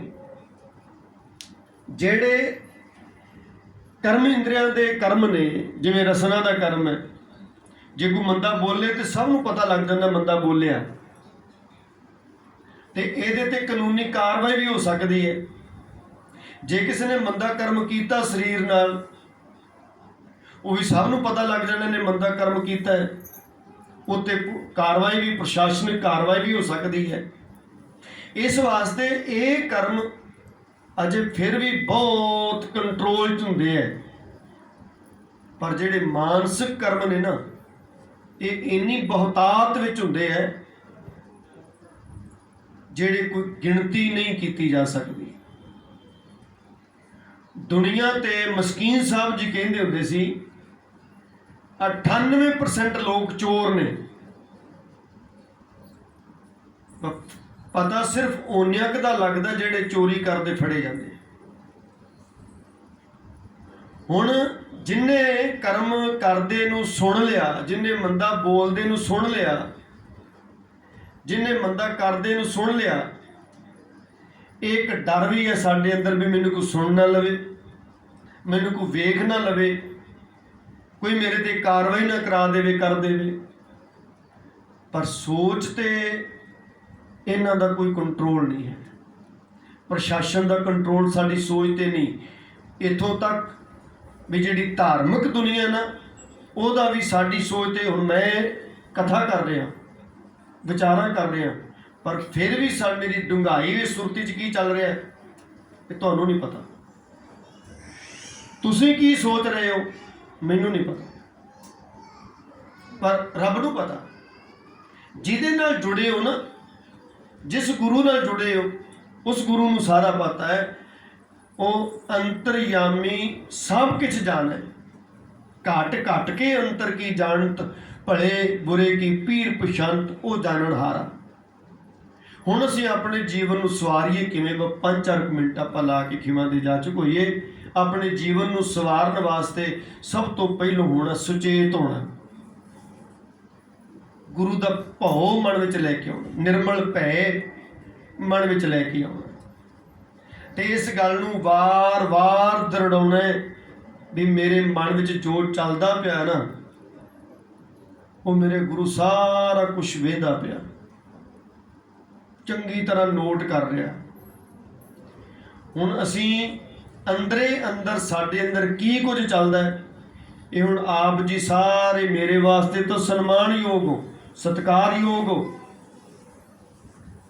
ਪਰ ਜਿਹੜੀ ਪਿਛਲੀ ਹਾਜ਼ਰੀ 'ਚ ਮੈਂ ਬੇਨਤੀ ਕੀਤੀ ਸੀ ਵੀ ਸਾਡੇ ਸੁਰਤੀ ਦੇ ਵਿੱਚ ਇੱਕ ਸਾਡੀ ਦੁਨੀਆ ਵੱਸਦੀ ਹੈ, ਸਾਡੀ ਸੁਰਤੀ ਦੇ ਵਿੱਚ ਇੱਕ ਸਾਡੀ ਦੁਨੀਆ ਵੱਸਦੀ ਹੈ। ਉਸ ਦੁਨੀਆ ਦੇ ਵਿੱਚ ਜਿਵੇਂ ਬਾਹਰ ਹੈ ਨਾ ਸਾਡਾ ਕੋਈ ਆਪਣਾ ਹੈ, ਕੋਈ ਬਗਾਨਾ, ਕੋਈ ਦੁਸ਼ਮਣ ਹੈ, ਕੋਈ ਸੱਜਣ ਹੈ, ਪਰ ਸਾਡੀ ਦੁਨੀਆ ਵਿੱਚ ਇੱਕ ਤੀਜੇ ਤਰ੍ਹਾਂ ਦੀ ਦੁਨੀਆ ਵੱਸਦੀ ਹੈ। ਧਿਆਨ ਦਿਆ ਜੇ, ਉਹ ਕਿੱਦਾਂ ਦੀ ਹੈ? ਉਹ ਇੱਦਾਂ ਦੀ ਹੈ ਵੀ ਉਸ ਦੁਨੀਆ ਦੇ ਨਾਲ ਮੇਰਾ ਵਰਤ ਵਰਤਾਓ ਵਧੀਆ। ਕੋਈ ਇਨਸਾਨ ਹੈ, ਉਹ ਰਿਸ਼ਤੇਦਾਰੀਆਂ ਵਿੱਚ ਵੀ ਹੋ ਸਕਦਾ ਹੈ, ਪਰਿਵਾਰ ਵਿੱਚ ਵੀ ਹੋ ਸਕਦਾ ਹੈ, ਆਂਢ ਗੁਆਂਢ ਵੀ ਹੋ ਸਕਦਾ, ਸਮਾਜ ਵਿੱਚ ਹੋ ਸਕਦਾ ਹੈ, ਕਿਤੇ ਵੀ ਹੋ ਸਕਦਾ, ਪਰ ਉਹ ਤੁਹਾਡੀ ਦੁਨੀਆ ਦੇ ਵਿੱਚ ਵਸਿਆ ਹੋਇਆ ਹੈ। ਪਰ ਉਹ ਤੁਹਾਡੇ ਨਾਲ ਬੋਲ ਚਾਲ ਵਧੀਆ ਹੈ, ਵਰਤ ਵਰਤਾਓ ਫਾਰਮੈਲਿਟੀ ਵਧੀਆ ਕਰਦਾ ਹੈ, ਨਿਉਂਦਰਾ 10 ਰੁਪਏ ਵੱਧ ਪਾ ਕੇ ਜਾਂਦਾ ਹੈ। ਅਸੀਂ ਜੋ ਜਾਂਦੇ ਅਸੀਂ ਵੀ 10 ਵੱਧ ਪਾ ਕੇ ਆਉਂਦੇ, ਉਹਦੇ ਬੋਲ ਚਾਲ ਵਧੀਆ ਸਾਡੇ ਨਾਲ, ਉਹਦਾ ਵਰਤ ਵਰਤਾਓ ਵਧੀਆ ਹੈ, ਪਰ ਸਾਡੇ ਅੰਦਰ ਇੱਕ ਉਹਦੇ ਪ੍ਰਤੀ ਇੱਕ ਭਾਵ ਬਣਿਆ ਹੋਇਆ। ਉਹ ਭਾਵ ਇਹ ਬਣਿਆ ਹੋਇਆ ਵੀ ਇਹ ਅੰਦਰੋਂ ਮੇਰੇ ਨਾਲ ਈਰਖਾ ਕਰਦਾ ਹੈ, ਅੰਦਰੋਂ ਮੇਰੀ ਕਿਤੇ ਨਾ ਕਿਤੇ ਬਦਨਾਮੀ ਕਰਦਾ ਹੈ, ਅੰਦਰੋਂ ਕਿਤੇ ਨਾ ਕਿਤੇ ਮੈਨੂੰ ਇਹ ਚੰਗਾ ਨਹੀਂ ਸਮਝਦਾ, ਤੇ ਅੰਦਰੋਂ ਕਿਤੇ ਨਾ ਕਿਤੇ ਮੈਨੂੰ ਕਿਤੇ ਚੰਗਾ ਸਾਬਤ ਨਹੀਂ ਹੋਣ ਦਿੰਦਾ, ਵੀ ਅਗਲੇ ਨੂੰ ਸਪੈਸ਼ਲ ਕਹਿ ਕੇ ਮੇਰੇ ਔਗਣ ਮੇਰੇ ਨੁਕਸ ਗਿਣਾਉਂਦਾ ਹੈ। ਬੇਸ਼ੱਕ ਬਾਹਰੋਂ ਵਰਤਾਓ ਚੰਗਾ ਕਰਦਾ ਮੇਰੇ ਨਾਲ, ਪਰ ਅੰਦਰੋਂ ਮੇਰੇ ਨਾਲ ਚੰਗਾ ਵਰਤਾਓ ਨਹੀਂ ਕਰਦਾ। ਇਹ ਖਾਸ ਕਰਕੇ ਪਰਿਵਾਰ ਦੇ ਵਿੱਚ ਨੂੰਹ ਸੱਸ ਦਰਾਣੀ ਜਠਾਣੀ, ਇਹ ਮੈਂ ਕਿਸੇ ਨੂੰ ਖਾਸ ਸੰਬੋਧਨ ਨਹੀਂ ਕਰ ਰਿਹਾ, ਮੈਂ ਸੰਸਾਰ ਦੀ ਗੱਲ ਕਰ ਰਿਹਾ। ਘਰਾਂ ਦੇ ਵਿੱਚ ਇੱਦਾਂ ਦੇ ਹੁੰਦੇ ਆ, ਭਰਾਵਾਂ ਦੇ ਵਿੱਚ ਆ ਜਾਂਦੀ ਇੱਦਾਂ ਦੀ, ਜਦੋਂ ਵਿਆਹੇ ਜਾਣ ਨਾ, ਕਹਿੰਦੇ ਵਿਆਹ ਤੋਂ ਪਹਿਲਾਂ ਭਰਾ ਹੁੰਦੇ ਤੇ ਬਾਅਦ ਵਿੱਚ ਸ਼ਰੀਕ ਬਣ ਜਾਂਦੇ ਆ। ਜਦੋਂ ਸ਼ਰੀਕ ਬਣਦੇ ਆ ਨਾ ਤੇ ਫਿਰ ਸੋਚ ਦੋਹਾਂ ਦੀ ਇੱਕ ਦੂਜੇ ਵਾਸਤੇ ਚੇਂਜ ਹੋ ਜਾਂਦੀ ਹੈ, ਬਦਲ ਜਾਂਦੀ ਹੈ। ਉਹ ਜਿਹੜੀ ਬਦਲੀ ਹੋਈ ਸੁਰਤ ਹੈ ਨਾ ਸਾਡੀ, ਉਹ ਗੁਰੂ ਵਾਸਤੇ ਇੱਕ ਬੜਾ ਵੱਡਾ ਔਗਣ ਹੈ ਸਾਡੇ ਵਿੱਚ। ਕਿਉਂ? ਕਿਉਂਕਿ ਗੁਰੂ, ਕੱਲ ਮੈਂ ਇੱਕ ਬੇਨਤੀ ਕੀਤੀ ਹੈ ਪਰਸੋਂ, ਬੜਾ ਪਿਆਰਾ ਆ ਬਚਨ ਸਾਂਝ ਹੈ, ਬੜੇ ਧਿਆਨ ਨਾਲ ਸਮਝਿਓ। ਹੁਣ ਇੱਕ ਹੁੰਦਾ ਵੀ ਸੰਸਾਰੀ ਸੋਚ ਮੁਤਾਬਕ ਪਰਿਵਾਰ ਦੇ ਵਿੱਚ ਵਿਚਰਨਾ ਵਰਤਣਾ, ਜੇ ਉਹ ਦਿਲੋਂ ਮੈਨੂੰ ਚੰਗਾ ਨਹੀਂ ਸਮਝਦਾ ਤੇ ਮੈਂ ਵੀ ਉਹਨੂੰ ਦਿਲੋਂ ਚੰਗਾ ਨਹੀਂ ਸਮਝਦਾ। ਜੇ ਉਹ ਮੇਰੀ ਬਦਖੋਈ ਕਰਦਾ ਨਾ ਦੂਜੀ ਤੀਜੀ ਥਾਂ ਤੇ ਜਾ ਕੇ, ਜਦੋਂ ਕਿਤੇ ਮੌਕਾ ਬਣਦਾ, ਮੈਂ ਨਹੀਂ ਕਰਦਾ ਵੀ ਮੇਰੇ ਨਾਲ ਇਹ ਠੀਕ ਨਹੀਂ ਕਰਦਾ, ਭਾਵੇਂ ਸੱਚਾ ਦੋ ਚੋਂ ਕੌਣ ਹੈ ਮਹਾਰਾਜ ਜਾਣੇ, ਛੱਡੋ, ਪਰ ਦੋਵੇਂ ਕਰ ਰਹੇ ਆ, ਉਹਦੀ ਕਰ ਰਿਹਾ ਉਹਦੀ ਕਰ ਰਿਹਾ, ਦੋਵੇਂ ਕਰਦੇ, ਦੋਵੇਂ ਹੀ ਇੱਕ ਦੂਜੇ ਦੇ ਅੰਦਰੋਂ ਅਗੇਂਸਟ ਨੇ ਤੇ ਬਾਹਰੋਂ ਪਿਆਰ ਹੈ। ਹੁਣ ਇਹ ਜਿਹੜੀ ਅਵਸਥਾ ਹੈ ਨਾ, ਇਹ ਜਿਹੜੀ ਸਾਡੇ ਅੰਦਰ ਸੁਰਤ ਆ, ਇਹ ਹੀ ਅੱਗੇ ਜਾ ਕੇ ਰੋਗਾਂ ਦਾ ਕਾਰਨ ਬਣਦੀ ਹੈ, ਅੱਗੇ ਜਾ ਕੇ ਸੋਗਾਂ ਦਾ ਕਾਰਨ ਬਣਦੀ ਹੈ। ਜਿਹੜੇ ਮਨੁੱਖ ਦੇ ਅੰਦਰ 24 ਘੰਟੇ ਇੱਦਾਂ ਦੀਆਂ ਗੱਲਾਂ ਚੱਲਦੀਆਂ ਨੇ, ਇੱਦਾਂ ਦੀ ਜਿਹੜੀ ਦੁਨੀਆ ਸਾਡੇ ਅੰਦਰ ਵਸੀ ਹੋਈ, ਉਹਨਾਂ ਦੇ ਨਾਲ ਸਾਡੀ ਸੁਰਤੀ ਜ਼ਿਆਦਾ ਜੁੜੀ ਰਹਿੰਦੀ ਹੈ। ਇਹਨੂੰ ਇੱਦਾਂ ਵੀ ਬੇਨਤੀ ਕਰਦੇ ਵੀ ਕਿਸੇ ਨਾਲ ਅਸੀਂ ਸਾਂਝ ਪਾਉਣੇ ਆ ਨਾ, ਕਿਸੇ ਨਾਲ ਗੱਲਾਂ ਬਾਤਾਂ ਕਰਦੇ ਆ, ਗੁਣਾਂ ਦੀਆਂ ਗੱਲਾਂ ਘੱਟ ਕਰਦੇ ਆ, ਨਿੰਦਿਆ ਚੁਗਲੀ ਜ਼ਿਆਦਾ ਹੁੰਦੀ ਹੈ, ਔਗੁਣਾਂ ਦੀਆਂ ਗੱਲਾਂ ਜ਼ਿਆਦਾ ਕਰਦੇ ਆ। ਮੰਨ ਲਓ 4 ਜਣੇ ਬੈਠੇ ਸੀ, ਗੱਲਾਂ ਕਰਦੇ ਪਏ ਸੀ, ਤੇ ਗੱਲਾਂ ਕਿਹਦੀਆਂ ਕਰਦੇ ਸੀ? ਇੱਕ ਪੰਜਵੇਂ ਦੀਆਂ ਗੱਲਾਂ ਕਰਦੇ ਜਿਹੜਾ ਚਾਰਾਂ ਦੇ ਵਿੱਚ ਨਹੀਂ ਸੀ ਹੈਗਾ। ਉਹ ਗੱਲਾਂ ਕਰਦੇ ਕਰਦੇ ਚਾਰਾਂ ਚੋਂ ਇੱਕ ਉੱਠਿਆ ਚਲਿਆ ਗਿਆ। ਜਦੋਂ ਹੀ ਗਿਆ ਅੱਖਾਂ ਤੋਂ ਓਹਲੇ ਹੋਇਆ, ਹੁਣ ਉਹਦੀਆਂ ਗੱਲਾਂ ਚੱਲ ਪਈਆਂ ਜਿਹੜਾ ਝੱਟ ਕੋ ਪਹਿਲੋਂ ਕੋਲ ਬੈਠਾ ਸੀ। ਤੇ ਜਿੰਨਾ ਚਿਰ ਕੋਲ ਬੈਠਾ ਸੀ ਉਹਨਾਂ ਚਿਰ ਉਹਦੀਆਂ ਅਸੀਂ ਵਡਿਆਈਆਂ ਕੀਤੀਆਂ, ਉਹਨੂੰ ਚੰਗਾ ਕਿਹਾ। ਪਰ ਜਦੋਂ ਹੀ ਕੋਲੋਂ ਚਲਿਆ ਗਿਆ, ਪਰੇ ਹੋਇਆ, ਅਸੀਂ ਨਾਲ ਦੀ ਨਾਲ ਉਹਦਾ ਰੀਲ ਚੜਾ ਦਿੱਤੀ। ਫਿਰ ਉਹਦੇ ਔਗਣ, ਉਹਦੀਆਂ ਕਮੀਆਂ, ਉਹਦੀਆਂ ਘਾਟਾਂ, ਉਹਦੇ ਔਗਣ ਗਿਣਤੀ ਕਰਨੀ ਸ਼ੁਰੂ ਕਰ ਦਿੱਤੀ। ਇਹ ਮਹਾਰਾਜ ਦਾ ਬਚਨ ਹੈ, ਪਰ ਕਾ ਬੁਰਾ ਨਾ ਰੱਖੋ ਚੀਤ, ਤੁਮਕੋ ਦੁੱਖ ਨਾਹੀ ਭਾਈ ਮੀਤ। ਮਹਾਰਾਜ ਕਹਿੰਦੇ ਵੀ ਤੂੰ ਕਦੇ ਇੱਦਾਂ ਦਾ ਬੁਰਾਈ ਕਿਸੇ ਦੇ ਮਨ ਵਿੱਚ ਨਾ ਲੈ। ਹੁਣ ਇਹ ਜਿਹੜੀ ਸਾਡੇ ਅੰਦਰ ਇਹ ਚਿਤਵਨੀ ਚੱਲਦੀ ਹੈ ਨਾ, ਕੁਛ ਨਿੰਦਿਆ ਚੁਗਲੀ, ਕੁਛ ਈਰਖਾ ਦੀਆਂ, ਕੁਛ ਦਵੈਸ਼ ਦੀਆਂ, ਕੁਛ ਕ੍ਰੋਧ ਦੀਆਂ, ਕੁਛ ਫਿੱਕੇਪਨ ਦੀਆਂ, ਇਹ 5 ਤਰ੍ਹਾਂ ਦੀਆਂ ਨੇ। ਇਹ 5 ਤਰ੍ਹਾਂ ਦੇ ਨਾਲ ਸੁਰਤੀ ਸਾਡੀ ਜ਼ਿਆਦਾ ਜੁੜੀ ਰਹਿੰਦੀ ਹੈ, ਜ਼ਿਆਦਾ ਉਲਝੀ ਰਹਿੰਦੀ ਹੈ। ਜਿਸ ਮਨੁੱਖ ਦੀ ਸੁਰਤੀ ਇੱਦਾਂ ਜ਼ਿਆਦਾ ਉਲਝੀ ਰਹਿੰਦੀ ਹੈ ਨਾ, ਬਸ ਇਹੀ ਕਾਰਨ ਬਣੇਗਾ ਉਹਦੇ ਸਰੀਰ 'ਚ ਰੋਗ ਪੈਦਾ ਹੋ ਜਾਣਗੇ। ਚਿੰਤਾ ਵਰਗੀਆਂ ਨਸੀਹਤਾਂ ਦੇ ਵਿੱਚੋਂ ਰੋਗ ਪੈਦਾ ਹੋਣਗੇ। ਰੋਗ ਕੀ ਪੈਦਾ ਹੋਣਗੇ? ਸ਼ੂਗਰ, ਬਲੱਡ ਪ੍ਰੈਸ਼ਰ, ਹਾਰਟਬੀਟ, ਇੱਦਾਂ ਦੇ ਰੋਗ ਪੈਦਾ ਹੋਣਗੇ। ਪਰ ਇਹਨਾਂ ਰੋਗਾਂ ਤੋਂ ਬਚਣ ਵਾਸਤੇ ਫਿਰ ਅੱਗੇ ਸਾਡੇ ਕੋਲ ਡਾਕਟਰ ਨੇ, ਦਵਾਈਆਂ ਨੇ। ਪਰ ਅਸਲ ਕਾਰਨ ਠੀਕ ਕਿਉਂ ਨਹੀਂ ਹੁੰਦੇ? ਠੀਕ ਨਾ ਹੋਣ ਦਾ ਕਾਰਨ ਇਹ ਹੈ ਵੀ ਜਿਹੜੀਆਂ ਜੜ੍ਹਾਂ ਸੀ ਨਾ, ਉਹ ਤਾਂ ਸਾਡੀ ਸੁਰਤ ਦੇ ਰਾਹੀਂ ਸਾਡੇ ਮਨ ਵਿੱਚ ਲੱਗੀਆਂ ਸੀ। ਤੇ ਦਵਾਈਆਂ ਅਸੀਂ ਜਿਹੜੀਆਂ ਬਾਹਰ ਦੀਆਂ ਨੇ, ਡਾਕਟਰੀ ਦਵਾਈਆਂ ਨੇ, ਉਹਨਾਂ ਨਾਲ ਠੀਕ ਕਰਨਾ ਚਾਹੁੰਦੇ ਹਾਂ। ਇਹ ਦਵਾਈਆਂ ਨਾਲ ਠੀਕ ਮਨੁੱਖ ਨਹੀਂ ਹੁੰਦਾ। ਗੁਰੂ ਸਵਾਰਿਓ, ਜੇ ਕਿਤੇ ਦਵਾਈਆਂ ਨਾਲ ਠੀਕ ਮਨੁੱਖ ਹੁੰਦਾ ਨਾ, ਤੇ ਅੱਜ ਜਿੰਨੀਆਂ ਦਵਾਈਆਂ ਦਾ ਪ੍ਰਬੰਧ ਕਰ ਲਿਆ ਸੰਸਾਰ ਦੇ ਲੋਕਾਂ ਨੇ, ਜਿੰਨੀਆਂ ਲੈਬੋਰਟਰੀਆਂ ਦਾ ਪ੍ਰਬੰਧ ਕਰ ਲਿਆ ਸੰਸਾਰ ਦੇ ਲੋਕਾਂ ਨੇ, ਜਿੰਨੇ ਆਪਰੇਸ਼ਨ ਦਾ, ਆਪਰੇਟ ਕਰਨ ਦਾ ਪ੍ਰਬੰਧ ਕਰ ਲਿਆ ਸੰਸਾਰ ਦੇ ਲੋਕਾਂ ਨੇ, ਡਾਕਟਰਾਂ ਦਾ ਪ੍ਰਬੰਧ ਕਰ ਲਿਆ, ਪੜ੍ਹਾਈਆਂ ਕਰਨ ਦਾ ਪ੍ਰਬੰਧ ਕਰ ਲਿਆ ਸੰਸਾਰ, ਤੇ ਕੋਈ ਵੀ ਰੋਗੀ ਨਾ ਹੁੰਦਾ। ਜਿੰਨਾ ਵੱਡਾ ਪ੍ਰਬੰਧ ਹੈ, ਪਰ ਰੋਗੀ ਤਾਂ ਸਾਰਾ ਸੰਸਾਰ ਹੈ। ਇਹੀ ਕਾਰਨ ਹੈ ਵੀ ਅਸਲ ਵਿੱਚ ਇਹ ਰੋਗਾਂ ਦੀਆਂ ਜੜ੍ਹਾਂ ਕਿਤੇ ਹੋਰ ਨੇ, ਅਸੀਂ ਇਲਾਜ ਕਿਤੇ ਹੋਰ ਕਰਦੇ ਫਿਰਦੇ ਹਾਂ। ਸੋ ਆਪਣੇ ਜੀਵਨ ਨੂੰ ਸੰਭਾਲਣ ਵਾਸਤੇ, ਆਪਣੇ ਜੀਵਨ ਨੂੰ ਸਵਾਰਨ ਵਾਸਤੇ ਬਾਬਾ ਸ਼੍ਰੀ ਚੰਦ ਜੀ ਵਰਗਿਆਂ ਦੀ ਆਪਾਂ ਸੰਗਤ ਕਰਦੇ ਹਾਂ। ਤੇ ਬਾਬਾ ਸ਼੍ਰੀ ਚੰਦ ਜੀ ਦੀ ਸੁਰਤ ਕਿੱਦਾਂ ਦੀ ਸੀ, ਉਹਨਾਂ ਦੀ ਸੋਚ ਕਿਹੋ ਜਿਹਾਂ ਦੇ ਨਾਲ ਜੁੜ ਕੇ ਰਹਿੰਦੀ ਸੀ, ਉਹਨਾਂ ਦੀ ਸੁਰਤੀ ਵਿੱਚ ਦੁਨੀਆ ਕਿਹੋ ਜਿਹਾਂ ਦੀ ਸੀ, ਉਹ ਕਿੱਦਾਂ ਦੀਆਂ ਸੋਚਾਂ ਰੱਖਦੇ ਸਨ, ਕਿੱਦਾਂ ਦੀ ਸੁਰਤ ਰੱਖਦੇ ਸਨ, ਅਸੀਂ ਨਹੀਂ ਜਾਣਿਆ।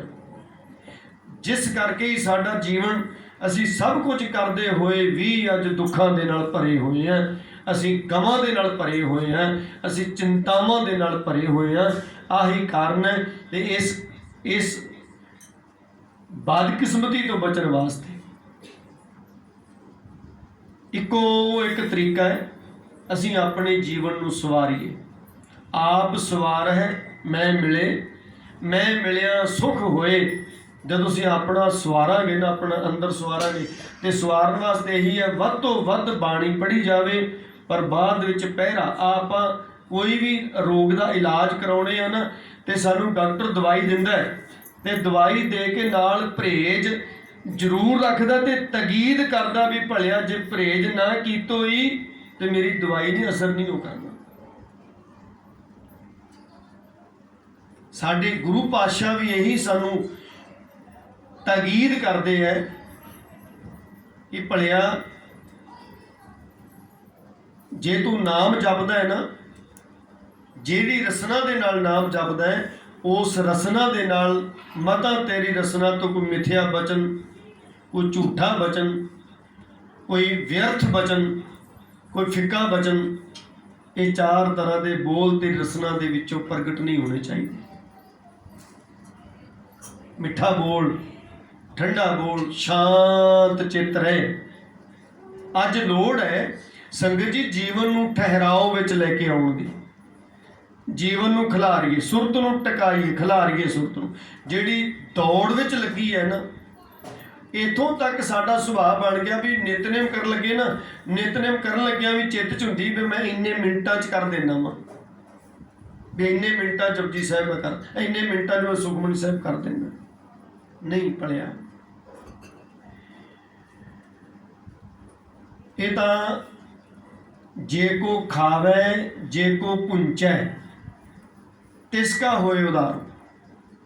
जेड़े खाणगे भोजन तो उन्होंने पचाउणगे। जेड़ा भोजन पहलों बेनती की है, जेड़ा भोजन असीं खाने आ ਉਹਦੇ ਵਿੱਚ ਸਾਰਾ ਪਚਦਾ ਨਹੀਂ, ਸਾਰਾ ਖੂਨ ਨਹੀਂ ਬਣਦਾ, ਸਾਰੇ ਭੋਜਨ ਦੀ ਮਿੱਝ ਨਹੀਂ ਬਣਦੀ, ਨਹੀਂ, ਉਹਦਾ ਬਹੁਤ ਸਾਰਾ ਹਿੱਸਾ ਵੇਸਟ ਹੋ ਜਾਂਦਾ ਹੈ। ਥੋੜਾ ਜਿਹਾ ਉਹਦਾ ਹਿੱਸਾ ਜਿਹੜਾ ਉਹ ਬਲੱਡ ਬਣਦਾ ਹੈ, ਖੂਨ ਬਣਦਾ ਹੈ, ਤੇ ਉਦੋਂ ਵੀ ਬਹੁਤ ਸਾਰਾ ਥੋੜਾ ਹਿੱਸਾ ਉਹਦਾ ਬਿੰਦ ਬਣਦੀ ਹੈ। ਜਿਹੜਾ ਸਾਡਾ ਧਾਰਮਿਕ ਸੋਚਦੇ ਆ, ਧਾਰਮਿਕ ਪੜ੍ਹਦੇ ਆ, ਰੱਬ ਦਾ ਨਾਮ ਪੜ੍ਹਦੇ ਆ, ਸੁਣਦੇ ਆ, ਬਾਣੀ ਸੁਣਦੇ ਪੜ੍ਹਦੇ ਆ, ਇਤਿਹਾਸ ਸੁਣਦੇ ਪੜ੍ਹਦੇ ਆ, ਉਹਦੇ ਵਿੱਚੋਂ ਬਹੁਤ ਸਾਰਾ ਹਿੱਸਾ ਸਾਡੀ ਸੁਰਤ ਵਿੱਚ ਬਹਿੰਦਾ ਨਹੀਂ, ਟਿਕਦਾ ਨਹੀਂ, ਉੱਡ ਜਾਂਦਾ ਹੈ, ਹਵਾ 'ਚ ਉੱਡ ਜਾਂਦਾ ਹੈ। ਪਰ ਜਿਹੜਾ ਬਹੁਤ ਥੋੜਾ ਹਿੱਸਾ, ਉਹ ਕਿਹੜਾ ਥੋੜਾ ਹਿੱਸਾ, ਜਦੋਂ ਜਪਦਿਆਂ ਜਪਦਿਆਂ ਕੋਸ਼ਿਸ਼ ਕਰਦੇ ਆ ਨਾ ਵੀ ਇੱਕ ਓਂਕਾਰ ਸਤਨਾਮ ਕਰਤਾ ਸ਼ੁਰੂ ਕੀਤਾ, ਤੇ ਸੁਰਤ 2-4 ਸਕਿੰਟਾਂ ਦੇ ਵਿੱਚ ਪਰੇ ਹੋ ਜਾਂਦੀ ਸ਼ਬਦ ਤੋਂ। ਉਹ ਜਿੰਨਾ ਕੁ ਟਿਕੀ ਨਾ, ਸਕਿੰਟ 2 ਸਕਿੰਟ 4 ਸਕਿੰਟ, ਉਹ ਜਿਹੜਾ ਸਕਿੰਟ ਸੀਗਾ ਉਹ ਹੀ ਅੰਦਰ ਸਾਡੇ ਰਹਿਣਾ, ਬਾਕੀ ਉੱਡ ਜਾਣਾ ਹਵਾ 'ਚ। ਜੇ ਕੋ ਖਾਵੇ ਜੇ ਕੋ ਪੁੰਚੈ, ਉਹ ਜਿਹੜਾ ਸਾਡੇ ਅੰਦਰ ਰਹਿ ਗਿਆ ਨਾ, ਉਹਨੇ ਸਾਡੀ ਆਤਮਿਕ ਐਨਰਜੀ ਬਣਨਾ, ਉਹਨੇ ਸਾਡੀ ਪਾਵਰ ਬਣਨਾ। ਸਾਧੂ ਮਹਾਤਮਾ ਕਿਉਂ ਨਹੀਂ ਬਹੁਤਾ ਬੋਲਦੇ? ਆਹੀ ਕਾਰਨ ਹੈ, ਉਹ ਐਨਰਜੀ ਨੂੰ ਵੇਸਟ ਨਹੀਂ ਕਰਦੇ ਸਾਡੇ ਤਰ੍ਹਾਂ, ਉਹ ਐਨਰਜੀ ਨੂੰ ਸੰਭਾਲ ਕੇ ਰੱਖਦੇ ਆ, ਉਹ ਅੰਦਰ ਵਸਾ ਕੇ ਰੱਖਦੇ ਆ। ਸੋ ਇਹ ਜਿਹੜੀ ਤਾਕਤ ਹੈ, ਇਸ ਤਾਕਤ ਨੂੰ ਆਪਣੇ ਹਿਰਦੇ ਵਿੱਚ ਵਸਾਉਣਾ, ਤੇ ਇੱਦਾਂ ਹੀ ਥੋੜਾ ਥੋੜਾ ਕਰਦਿਆਂ ਜਿਹੜੇ ਯਤਨ ਕਰਦੇ ਰਹਿੰਦੇ ਨੇ। ਮੈਂ ਪਿਛਲੀ ਵਾਰ ਵੀ ਸ਼ਾਇਦ ਬਚਨ ਪੜ੍ਹ ਕੇ ਸੁਣਾਏ ਸੀ, ਧੰਨ ਗੁਰੂ ਗੋਬਿੰਦ ਸਿੰਘ ਮਹਾਰਾਜ ਸੱਚੇ ਪਾਤਸ਼ਾਹ ਕਹਿੰਦੇ ਆ, ਉਹਨਾਂ ਦਾ ਜੀਵਨ ਧਨਤਾ ਦੇ ਯੋਗ ਹੋ ਜਾਂਦਾ ਹੈ ਜਿਹੜੇ ਇਸ ਕੋਸ਼ਿਸ਼ ਵਿੱਚ ਲੱਗੇ ਹੁੰਦੇ ਆ। ਕਿਹੜੀ ਕੋਸ਼ਿਸ਼? ਧੰਨ ਜੀਓ ਤੇਹ ਕੋ ਜਾਗਵੈ ਮੁਖ ਤੇ ਹਰ ਚਿੱਤ ਮੈਂ ਯੁੱਧ ਵਿਚਾਰੇ। ਕਹਿੰਦੇ ਜਿਹੜੇ ਵਾਹਿਗੁਰੂ ਵਾਹਿਗੁਰੂ ਜਪਦੇ ਨੇ ਤੇ ਅੰਦਰੋਂ ਯੁੱਧ ਕਰਦੇ ਨੇ ਵੀ ਮੇਰੀ ਸੁਰਤ ਨਾਮ ਨਾਲ ਜੁੜੀ ਰਵੇ, ਪਰੇ ਨਾ ਜਾਵੇ, ਪਰੇ ਨਾ ਜਾਵੇ। ਪਰੇ ਜਾਂਦੀ ਫਿਰ ਲਿਆਉਂਦੇ ਫੜ ਕੇ, ਪਰੇ ਜਾਂਦੀ ਫਿਰ ਲਿਆਉਂਦੇ ਫੜ ਕੇ। ਇਹ ਜਿਹੜੇ ਯੁੱਧ ਕਰਦੇ ਨੇ, ਕਹਿੰਦੇ ਧੰਨ ਜੀਓ ਤੇਹ ਕੋ ਜਾਗਵੈ। ਇੱਕ ਵਚਨ ਹੋਰ ਹੈ, ਜਾਂ ਕੋ ਹਰ ਰੰਗ ਲਾਗੋ ਇਸ ਜੁਗ ਮਹਿ ਸੋ ਕਹੀਅਤ ਹੈ ਸੂਰਾ। ਸੂਰਾ ਸੂਰਮੇ ਨੂੰ ਵੀ ਕਹਿੰਦੇ ਤੇ ਸੂਰਾ ਭਗਤ ਨੂੰ ਵੀ ਕਹਿੰਦੇ ਆ। ਉਹ ਭਗਤਾਂ ਦੀ ਗਿਣਤੀ 'ਚ ਗਿਣੇ ਜਾਂਦੇ ਹੈ ਜਿਨ੍ਹਾਂ ਦੇ ਹਿਰਦੇ ਨੂੰ ਰੰਗ ਚੜ੍ਹ ਜਾਂਦਾ ਹੈ। ਤੇ ਸਾਡਾ ਰੰਗ ਹੈ ਜਿਹੜਾ, ਉਹ ਬਾਣੀ ਪੜ੍ਹਦਿਆਂ ਵੀ ਸੋਚਾਂ ਸਾਡੀਆਂ ਹੋਰ ਚੱਲੀ ਜਾਂਦੀਆਂ ਨੇ, ਫਿਰ ਉਹ ਜਿਹੜੀ ਅਸਲੀ ਰੰਗ ਉਹ ਚੜ੍ਹੇ ਜਿਹੜੀਆਂ ਸਾਡੀਆਂ ਸੋਚਾਂ ਚੱਲੀ ਜਾਂਦੀਆਂ। ਜਿਹੜੀ ਰਸਨਾ ਬਾਣੀ ਪੜ੍ਹਦੀ ਉਹ ਤਾਂ ਹਵਾ 'ਚ ਤੁਰੀ ਜਾਂਦੀ ਹੈ, ਪਰ ਅੰਦਰ ਰੰਗ ਕਿਹੜਾ ਚੜ੍ਹ ਰਿਹਾ? ਜਿਹੜੀ ਸੁਰਤ ਜਿੱਥੇ ਜੁੜੀ ਹੋਈ ਹੈ ਉਹ ਚੀਜ਼ ਦਾ ਰੰਗ ਚੜ੍ਹਦੇ। ਸੋ ਇਹ ਬੜਾ ਗੰਭੀਰ ਹੋ ਕੇ, ਬੜੀ ਗਹਿਰੀ ਸੁਰਤੀ ਦੇ ਨਾਲ ਅਗਲੀ ਕਿਤੇ ਹਾਜ਼ਰੀ ਮਹਾਰਾਜ ਨੇ ਸੱਚੇ ਪਾਤਸ਼ਾਹ ਨੇ ਆਗਿਆ ਬਖਸ਼ੀ ਜਾਂ ਆਪ ਸੰਗਤਾਂ ਨੇ ਆਗਿਆ ਬਖਸ਼ੀ, ਤੇ ਆਪਾਂ ਵਿਚਾਰ ਕਰਾਂਗੇ ਵੀ ਸੁਰਤੀ ਕਿੰਨੀ ਕੁ ਗਹਿਰੀ, ਇਹ ਸ਼ਬਦ ਕਿੱਥੋਂ, ਕਿਹੜੀ ਗਹਿਰੀ ਗਹਿਰਾਈ ਵਿੱਚੋਂ ਨਿਕਲੇ, ਜਿਹੜਾ ਸਿੱਧਾ ਸਾਡੇ ਦਸਵੇਂ ਦੁਆਰ ਤੱਕ ਸਾਨੂੰ ਲੈ ਜੇ। ਉਹ ਨਾਭੀ ਵਿੱਚੋਂ ਨਿਕਲੇ ਤਾਂ ਉੱਥੇ ਪਹੁੰਚਦਾ ਹੈ। ਤੇ ਜਿਹੜੀ ਸਾਡੀ ਸਰੋਤ ਸ਼ਕਤੀ ਹੈ, ਉਹ ਕਿੱਥੋਂ ਜਾ ਕੇ ਅਸੀਂ ਸ਼ਬਦ ਨੂੰ ਸਰਵਣ ਕਰੀਏ ਵੀ ਜਿਹੜਾ ਸਾਡੀ ਸੁਰਤ ਨੂੰ ਰੰਗ ਦੇਵੇ ਫੜ ਕੇ। ਤੇ ਉਹ ਹੈਗਾ, ਉਹ ਜਿਹੜੀ ਸੁਰਤ ਸੁਣਨ ਵਾਲੀ ਹੈ ਨਾ, ਉਹ ਵੀ ਇੰਨੀ ਗੈਰ ਸੁਰਤੀ ਦੇ ਨਾਲ ਸੁਣਿਆ ਜਾਵੇ, ਗੰਭੀਰ ਸੁਰਤੀ ਨਾਲ ਸੁਣਿਆ ਜਾਵੇ ਵੀ ਉਹ ਸਾਡੇ ਜਿਹੜੇ ਸ਼ਬਦ ਸਾਡੇ ਕੰਨਾਂ 'ਚ ਪੈ ਰਹੇ ਨੇ, ਉਹ ਸਿੱਧੇ ਸਾਡੀ ਸੁਰਤੀ ਵਿੱਚ ਘੁਲਦੇ ਮਿਲਦੇ ਸਾਡੇ ਹਿਰਦੇ ਤੱਕ ਚਲੇ ਜਾਣ। ਇੰਨੀ ਮੰਨੋ ਵੀ ਦੁਨੀਆ ਦਾ ਚੇਤਾ ਹੀ ਭੁੱਲ ਜੇ। ਕਈ ਵੀ ਆਪਾਂ ਦੇਖਦੇ ਨਾ, ਸੰਗਤ ਜੁੜੀ ਹੁੰਦੀ ਹੈ ਤੇ ਕੀਰਤਨ ਐਸੇ ਰੰਗ ਵਿੱਚ ਹੋ ਰਿਹਾ ਹੁੰਦਾ, ਉੱਧਰੋਂ ਮੀਂਹ ਆ ਜਾਂਦਾ ਤੇ ਮੀਂਹ ਬੜਾ ਮੋਹਲੇ ਧਾਰ ਮੀਂਹ ਦੇ ਵਿੱਚ ਬੈਠੀ ਸੰਗਤ ਵਾਹਿਗੁਰੂ ਜਪੀ ਜਾਂਦੀ ਹੈ। ਕਦੇ ਕਦੇ ਰੰਗ ਬਣਦਾ ਇੱਦਾਂ ਦਾ, ਉਹ ਉੱਥੇ ਜੁੜੇ ਹੁੰਦੇ ਵੀ ਜਿੱਥੇ ਜਿਹੜਾ ਮੀਂਹ ਉਹਨਾਂ ਨੂੰ ਰੁਕਾਵਟ ਨਹੀਂ ਪਾ ਸਕਦਾ, ਬਾਹਰ ਦਾ ਮਾਹੌਲ ਉਹਨਾਂ 'ਤੇ ਰੁਕਾਵਟ ਨਹੀਂ ਬਣ ਸਕਦਾ। ਇੰਨੀ ਗਹਿਰ ਸੁਰਤੀ ਦੇ ਨਾਲ ਉਹ ਜੁੜੇ ਹੁੰਦੇ ਆ। ਜਿੰਨਾ ਚਿਰ ਅਸੀਂ ਗੰਭੀਰ ਸੁਰਤੀ ਦੇ ਨਾਲ ਜੁੜ ਕੇ ਨਹੀਂ ਜਪਦੇ, ਬਾਹਰ ਦਾ ਅਸਰ ਸਾਡੇ ਤੇ ਨਾ ਹੋਵੇ, ਬਾਹਰ ਦੀ ਪਰਿਸਥਿਤੀ ਦਾ ਅਸਰ ਸਾਡੇ ਤੇ ਨਾ ਹੋਵੇ, ਸਾਡੇ ਇੱਥੋਂ ਤੱਕ ਵੀ ਸਾਡੇ ਕਰਮਾਂ ਦਾ ਅਸਰ ਸਾਡੇ ਤੇ ਨਾ ਹੋਵੇ। ਘਰੇ ਕਲੇਸ਼ ਪਿਆ, ਮੈਂ ਸੁਰਤੀ ਦੇ ਨਾਲ ਮੈਂ ਜੁੜਿਆ ਹੋਇਆ, ਜਪ ਕਰ ਰਿਹਾ, ਵੀ ਉਹਦਾ ਅਸਰ ਮੇਰੇ ਤੇ ਨਾ ਹੋਵੇ। ਇਹ ਛੋਟੀ ਮੋਟੀ ਗੱਲ ਨਹੀਂ ਆ, ਇਹ ਗਹਿਰ ਗੱਲਾਂ। ਇੱਥੋਂ ਤੱਕ ਜਾਣ ਤਾਂ ਹੀ ਸ਼ਾਇਦ ਧੰਨ ਗੁਰੂ ਨਾਨਕ ਸਾਹਿਬ ਜੀ ਨੇ ਕਿਰਪਾ ਕੀਤੀ, ਸੁਣਨ ਤੇ ਹੀ 4 ਪੌੜੀਆਂ ਉਚਾਰਨ ਕੀਤੀਆਂ। ਸੁਣੈ ਈਸ਼ਰ ਬਰਮਾ ਇੰਦ, ਸੁਣੈ ਮੁਖ ਸਲਾਹਣ ਮਨ। ਤੇ ਸੁਣਨ ਵਿੱਚ ਇੰਨੀਆਂ ਪਾਵਰਾਂ ਨੇ। ਮਹਾਰਾਜ ਕਹਿੰਦੇ ਜਿਹੜੇ ਸੁਣਨਾ ਸਿੱਖ ਲੈਂਦੇ ਆ ਨਾ, ਜਿਹੜੇ ਸੁਣਨਾ ਸਿੱਖ ਲੈਂਦੇ ਆ, ਉਹ ਸੁਣਦੇ ਸੁਣਦੇ ਹੀ ਸਿੱਧ ਬਣ ਜਾਂਦੇ ਆ, ਉਹ ਪੀਰ ਹੋ ਜਾਂਦੇ ਆ, ਰਿੱਧੀਆਂ ਸਿੱਧੀਆਂ ਦੇ ਮਾਲਕ ਹੋ ਜਾਂਦੇ ਆ, ਉਹ ਰੱਬ ਦਾ ਰੂਪ ਹੋ ਜਾਂਦੇ ਆ। ਕਿਉਂ? ਕਿਉਂਕਿ ਜਿਹੜੇ ਬੋਲ ਸੁਣ ਰਿਹਾ ਨਾ, ਉਹ ਰੱਬ ਦੇ ਹਿਰਦੇ ਵਿੱਚੋਂ ਨਿਕਲੇ ਆ। ਉਹ ਗੁਰੂ ਨਾਨਕ ਸਾਹਿਬ ਸੱਚੇ ਪਾਤਸ਼ਾਹ ਜੀ ਰੱਬ ਉਹਨਾਂ ਦੇ ਹਿਰਦੇ ਵਿੱਚੋਂ ਨਿਕਲੇ ਆ। ਜਦੋਂ ਉਹਨਾਂ ਡੂੰਘਾ ਜਾ ਕੇ ਅਸੀਂ ਸੁਣਾਂਗੇ, ਕਿਸੇ ਪਰਿਸਥਿਤੀ ਦਾ ਸਾਡੇ ਤੇ ਕੋਈ ਅਸਰ ਨਹੀਂ ਹੋਣ ਵਾਲਾ, ਕਿਸੇ ਔਗਣ ਦਾ, ਕਿਸੇ ਵਿਸ਼ੇ ਵਿਕਾਰ ਦਾ ਸਾਡੇ ਤੇ ਕੋਈ ਅਸਰ ਨਹੀਂ ਹੋਣ ਵਾਲਾ। ਦੁਨੀਆ ਦੇ ਜਿੰਨੇ ਮਰਜ਼ੀ ਕਰੂਰ ਔਗਣ ਨੇ, ਵਿਕਾਰ ਨੇ, ਇਹਨਾਂ ਦਾ ਸਾਡੇ ਤੇ ਅਸਰ ਨਹੀਂ ਹੋਣ ਵਾਲਾ। ਪਰ ਉਦੋਂ ਅਸਰ ਨਹੀਂ ਹੋਣ ਵਾਲਾ ਜਦੋਂ ਅਸੀਂ ਇੰਨਾ ਗੰਭੀਰ, ਇੰਨਾ ਗਹਿਰੇ ਹੋ ਕੇ ਸੁਣਾਂਗੇ। ਪਰ ਜੇ ਸਾਡੀ ਸਰੋਤ ਕੱਚੀ ਹੈ, ਅਸੀਂ ਸੁਣਦੇ ਸੁਣਦੇ ਕਦੇ ਸੁਰਤ ਕਿੱਧਰ ਜਾ ਰਹੀ ਹੈ, ਕਦੇ ਕੁੱਖਰ ਸੁਣ ਰਹੀ ਹੈ, ਕਦੇ ਪਰੇ ਜਾ ਰਿਹਾ ਸਾਡੀ ਸੁਰਤ ਸੋਚ ਤੋਂ। ਇਹ ਜਿਹੜੀ ਡਾਵਾਂ ਡੋਲੇ ਪਈ ਸਾਡੀ ਸੁਰਤ ਨਾਲ ਅਸੀਂ ਸੁਣਦੇ ਹਾਂ, ਤੇ ਉਸ ਡਾਵਾਂ ਡੋਲ 'ਚ ਪੈ ਰਹਿੰਦੇ ਹਾਂ। ਸਾਡਾ ਜਿਹੜਾ ਜੀਵਨ ਉਹ ਡਾਵਾਂ ਡੋਲ ਹੀ ਬਣਿਆ ਰਹਿੰਦਾ ਹਰ ਵੇਲੇ, ਟਿਕਾ ਵਿੱਚ ਨਹੀਂ ਆਉਂਦੇ ਸੀ, ਸਾਡਾ ਅੰਦਰ ਟਿਕਦਾ ਨਹੀਂ ਆ, ਸਾਡੇ ਅੰਦਰ ਪੂਰਨ ਸ਼ਾਂਤੀ ਨਹੀਂ ਆਉਂਦੀ। ਕਦੇ ਜੀ ਕਾਹਲਾ ਪੈਂਦਾ ਹੈ, ਕਦੇ ਜੀ ਔਖਾ ਹੁੰਦਾ ਹੈ, ਕਦੇ ਦੁਖੀ ਹੁੰਦਾ ਹੈ, ਕਦੇ ਚਿੰਤਾਵਾਂ 'ਚ ਪੈਂਦਾ ਹੈ। ਇਹਨਾਂ ਪਰਿਸਥਿਤੀਆਂ ਦੇ ਵਿੱਚ ਅਸੀਂ ਵਹਿਣ ਵਿੱਚ ਰੁੜੇ ਹੋਏ ਸਾਰਾ ਜੀਵਨ ਸਾਡਾ ਲੰਘ ਜਾਂਦਾ। ਪਿਆਰਿਓ, ਥੋੜ੍ਹਾ ਜਿਹਾ ਗੁਰੂ ਤੇ ਭਰੋਸਾ ਕਰੋ।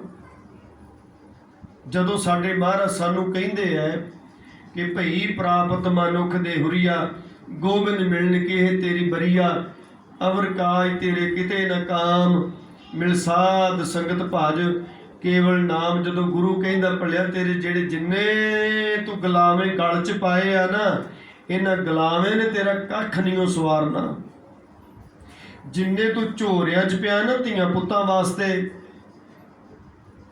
ਇਹਨਾਂ ਝੋਰਿਆਂ ਨੇ ਤੇਰੇ ਧੀਆਂ ਪੁੱਤਾਂ ਦੀ ਜ਼ਿੰਦਗੀ ਨਹੀਂ ਸਵਾਰਨੀ। ਜੇ ਜ਼ਿੰਦਗੀ ਸਵਾਰਨੀ ਹੈ ਤੇ ਗੁਰੂ ਦੀ ਅਸੀਸ ਨੇ ਸਵਾਰਨੀ ਹੈ। ਤੂੰ ਗੁਰੂ ਦੀ ਅਸੀਸ ਲੈ, ਤੇਰੇ ਧੀਆਂ ਪੁੱਤਾਂ ਦੀ ਜ਼ਿੰਦਗੀ ਆਪੇ ਹੀ ਸੰਵਰ ਜਾਣੀ ਹੈ। ਜਿੱਦਣ ਅਸੀਸ ਮਿਲ ਗਈ ਨਾ, ਉਦੋਂ ਤੇਰੇ ਧੀਆਂ ਪੁੱਤਾਂ ਦੀ ਜ਼ਿੰਦਗੀ ਆਪੇ ਉਦੋਂ ਤੇਰੀ ਜ਼ਿੰਦਗੀ ਆਪੇ ਸੰਵਰ ਜਾਣੀ ਹੈ। ਪਰ ਜਿੰਨਾ ਚਿਰ ਤੂੰ ਚਿੰਤਾਵਾਂ ਦੇ ਵਹਿਣਾਂ 'ਚ ਵਹਿ ਰਿਹਾ, ਕਿਤੇ ਈਰਖਾ ਦੇ ਰੂਪ 'ਚ ਵਹਿ ਰਿਹਾ, ਕਿਤੇ ਨਫ਼ਰਤ ਦੇ ਰੂਪ 'ਚ ਵਹਿ ਰਿਹਾ, ਉਹਨਾਂ ਚਿਰ ਤੇਰਾ ਭਲਾ ਨਹੀਂ ਹੋਣ ਵਾਲਾ। ਇਸ ਵਾਸਤੇ ਤੂੰ ਆਪਣਾ ਭਲਾ ਕਰ, ਤੇ ਆਪਣਾ ਭਲਾ ਤਾਂ ਹੋਣਾ ਹੈ। ਇੱਕ ਬੜਾ ਮੂਲ ਮੰਤਰ ਬਖਸ਼ਿਆ ਮਹਾਰਾਜ ਨੇ, ਨਾਨਕ ਨਾਮ ਚੜ੍ਹਦੀ ਕਲਾ ਤੇਰੇ ਭਾਣੇ। ਤੇ ਸਰਬੱਤ ਵਿੱਚ ਤਾਂ ਪਿਆਰਿਓ 84 ਲੱਖ ਜੂਨੀ ਆ ਜਾਂਦੀ ਹੈ, ਸਾਰਾ ਬ੍ਰਹਿਮੰਡ ਆ ਜਾਂਦਾ ਹੈ। ਤੇ ਇਸ ਬ੍ਰਹਿਮੰਡ ਵਿੱਚ ਬੜੇ ਸਾਹਿਤ ਆਪਣੇ ਦੁਸ਼ਮਣ ਬਣਾਈ ਬੈਠੇ ਆ, ਬੜੇ ਰਖਾਲੂ ਬਣਾਈ ਬੈਠੇ ਆ, ਬੜੇ ਸਾਰੇ ਆਪਦੇ ਉਲਟ ਕਰੀ ਬੈਠੇ ਆ। ਤੇ ਉਹਨਾਂ ਵੀ ਤਾਂ ਸਾਰੇ ਉਹ ਆ ਜਾਂਦੇ ਆ। ਤੇ ਫਿਰ ਜੇ ਤੂੰ ਉਹਨਾਂ ਦਾ ਭਲਾ ਮੰਗ ਰਿਹਾ, ਤੇ ਫਿਰ ਉਹਨਾਂ ਦੀ ਈਰਖਾ ਕਿਉਂ, ਦਵੈਸ਼ ਕਿਉਂ? ਸੋ ਸਤਿਗੁਰ ਕਿਰਪਾ ਕਰਨ ਸੱਚੇ ਪਾਤਸ਼ਾਹ ਸਾਨੂੰ ਇਹਨਾਂ ਜਿਹੜੀਆਂ ਸਾਡੇ ਅੰਦਰ ਕਮੀਆਂ ਨੇ, ਜਿਹੜੀਆਂ ਕਮੀਆਂ ਨੂੰ ਨਾਲ ਨਾਲ ਲੈ ਕੇ ਅਸੀਂ ਚੱਲ ਰਹੇ ਹਾਂ, ਨਾਲ ਨਾਲ ਲੈ ਕੇ ਨਾਮ ਜਪ ਰਹੇ ਹਾਂ, ਨਾਲ ਨਾਲ ਲੈ ਕੇ ਔਗਣ ਕਰ ਰਹੇ ਹਾਂ, ਨਾਲ ਨਾਲ ਲੈ ਕੇ ਅਸੀਂ ਦੁਨਿਆਵੀ ਪਦਾਰਥਾਂ ਵਿੱਚ ਤੇ ਕਾਮਨਾਵਾਂ ਤੇ ਮਨੋਕਾਮਨਾ ਵਿੱਚ ਪਏ ਹੋਏ ਹਾਂ।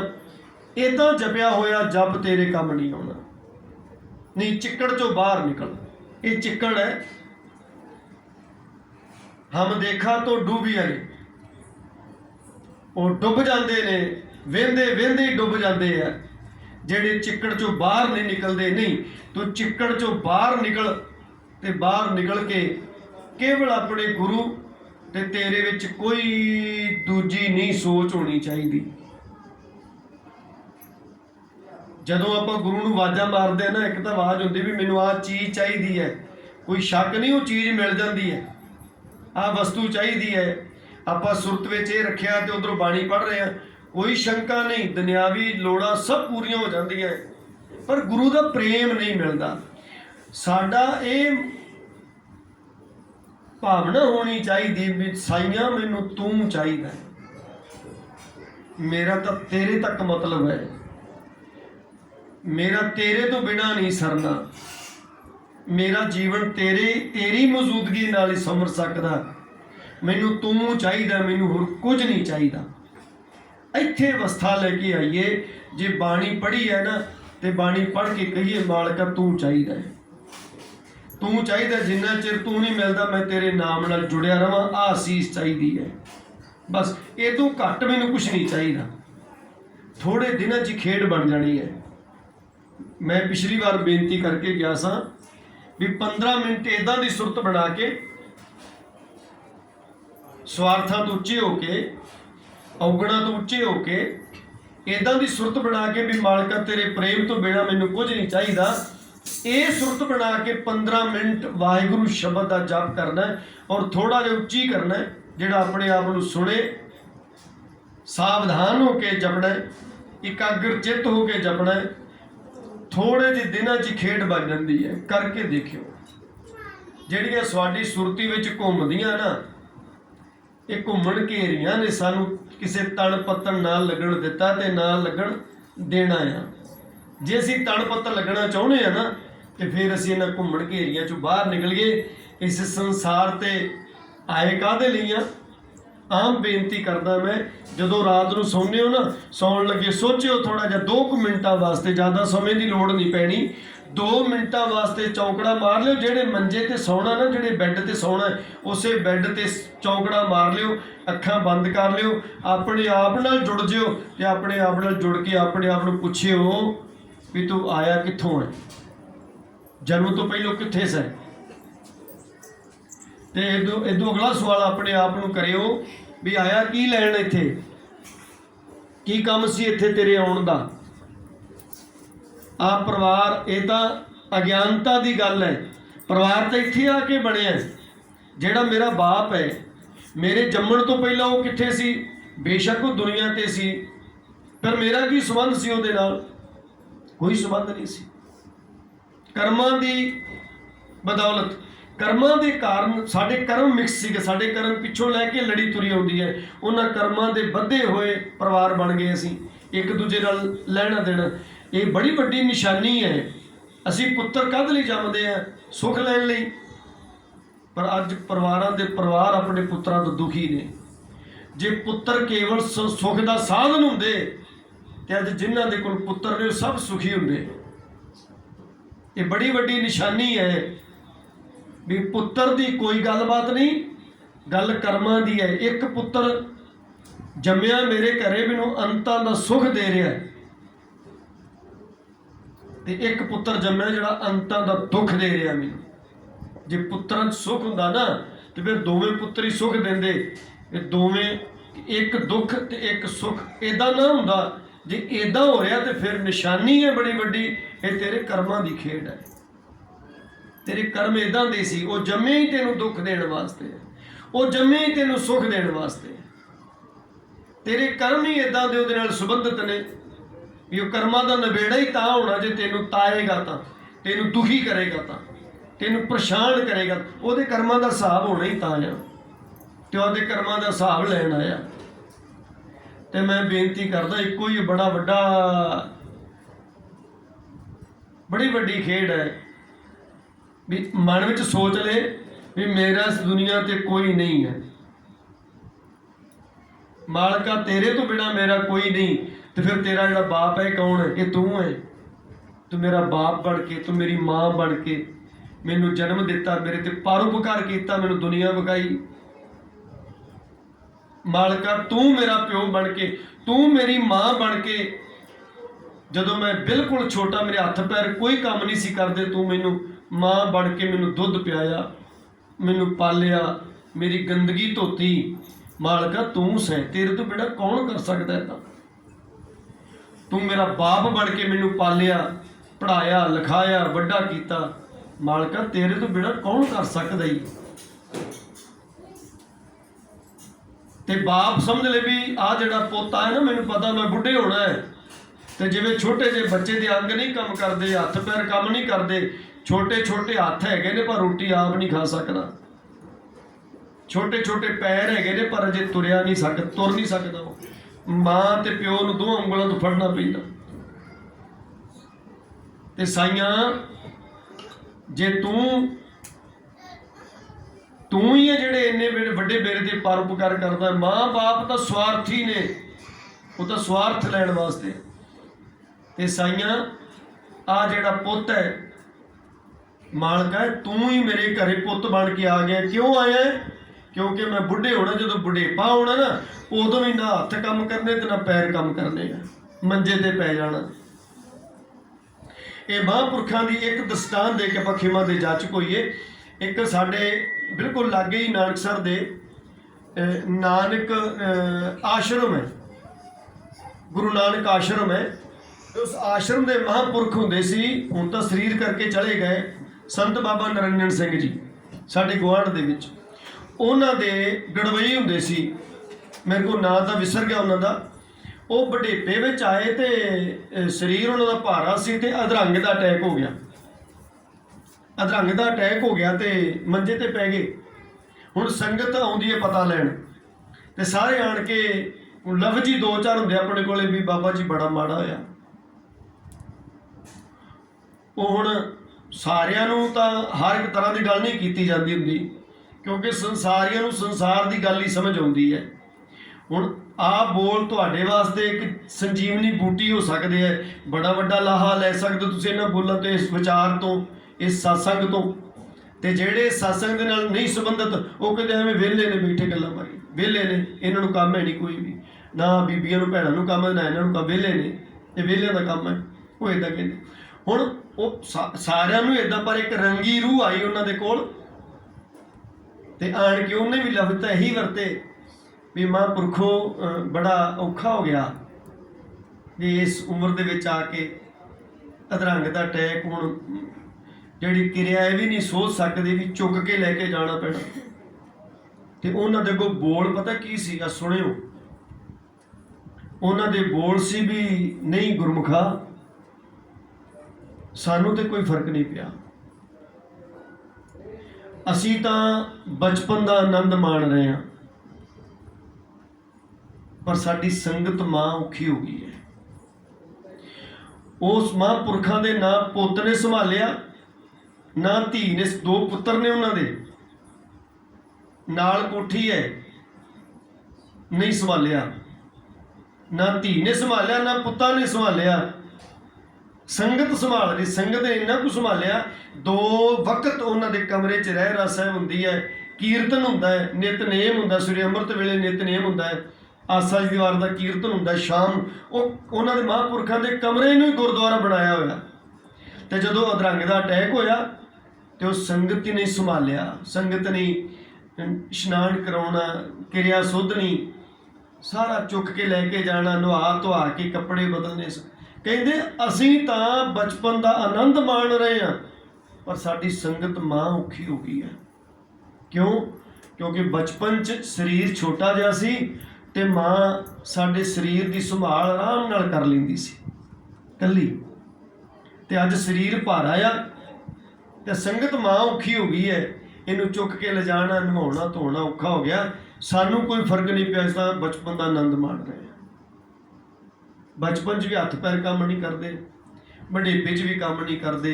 ते सच्चे पातशाह जिहड़ा पुत्र बन के आया ना, तेरे तो बिना कोई दूजा नहीं हो सकता। तू मेरा फिक्र किया, बुढ़ेपे च मैनू तू संभालेगा।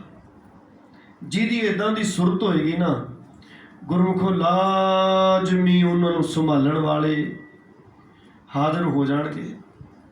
ते जे तुहाडी सुरत दुनिया दे विच जुड़ी है ਤੇ ਦੁਨਿਆਵੀ ਰੰਗਾਂ ਜੁੜੀ ਤੇ ਸੱਚਮੁੱਚ ਪੁੱਤ ਅੱਜ ਕੱਲ੍ਹ ਕਿੰਨੀ ਕੁ ਸੇਵਾ ਕਰਦੇ ਆਪਾਂ ਨੂੰ ਪਤਾ।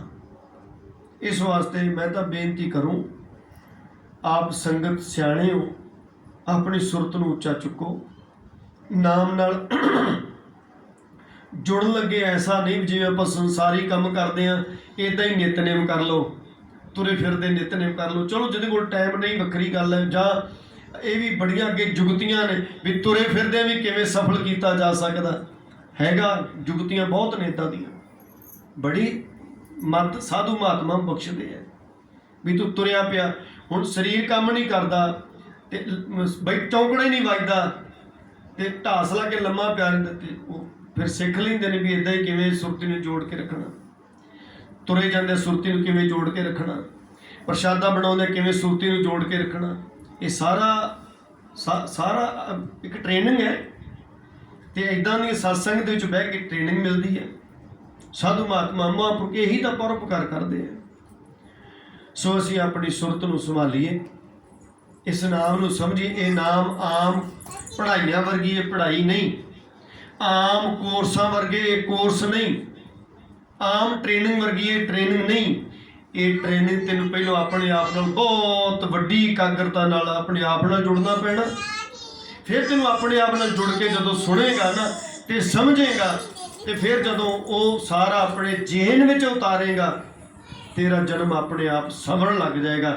ਜਿਵੇਂ ਜਿਵੇਂ ਤੂੰ ਅੰਦਰੋਂ ਸੰਵਰੇਗਾ ਨਾ, ਤਿਵੇਂ ਤਿਵੇਂ ਤੇਰਾ ਬਾਹਰ ਮਰਨ ਬਜਨ ਘਰ ਸੁਖ ਵਸਿਆ, ਬਾਹਰ ਸੁਖ ਪਾਇਆ, ਕਹੋ ਨਾਨਕ ਗੁਰ ਮੰਤਰ ਦ੍ਰਿੜਾਇਆ। ਕਹਿੰਦੇ ਜਿਹੜੇ ਅੰਦਰ ਕਰਕੇ ਸੁਖੀ ਹੋ ਜਾਂਦੇ ਆ ਨਾ, ਉਹ ਪਰਿਵਾਰ ਕਰਕੇ ਆਪਣੇ ਆਪ ਸੁਖੀ ਹੋ ਜਾਂਦੇ ਆ।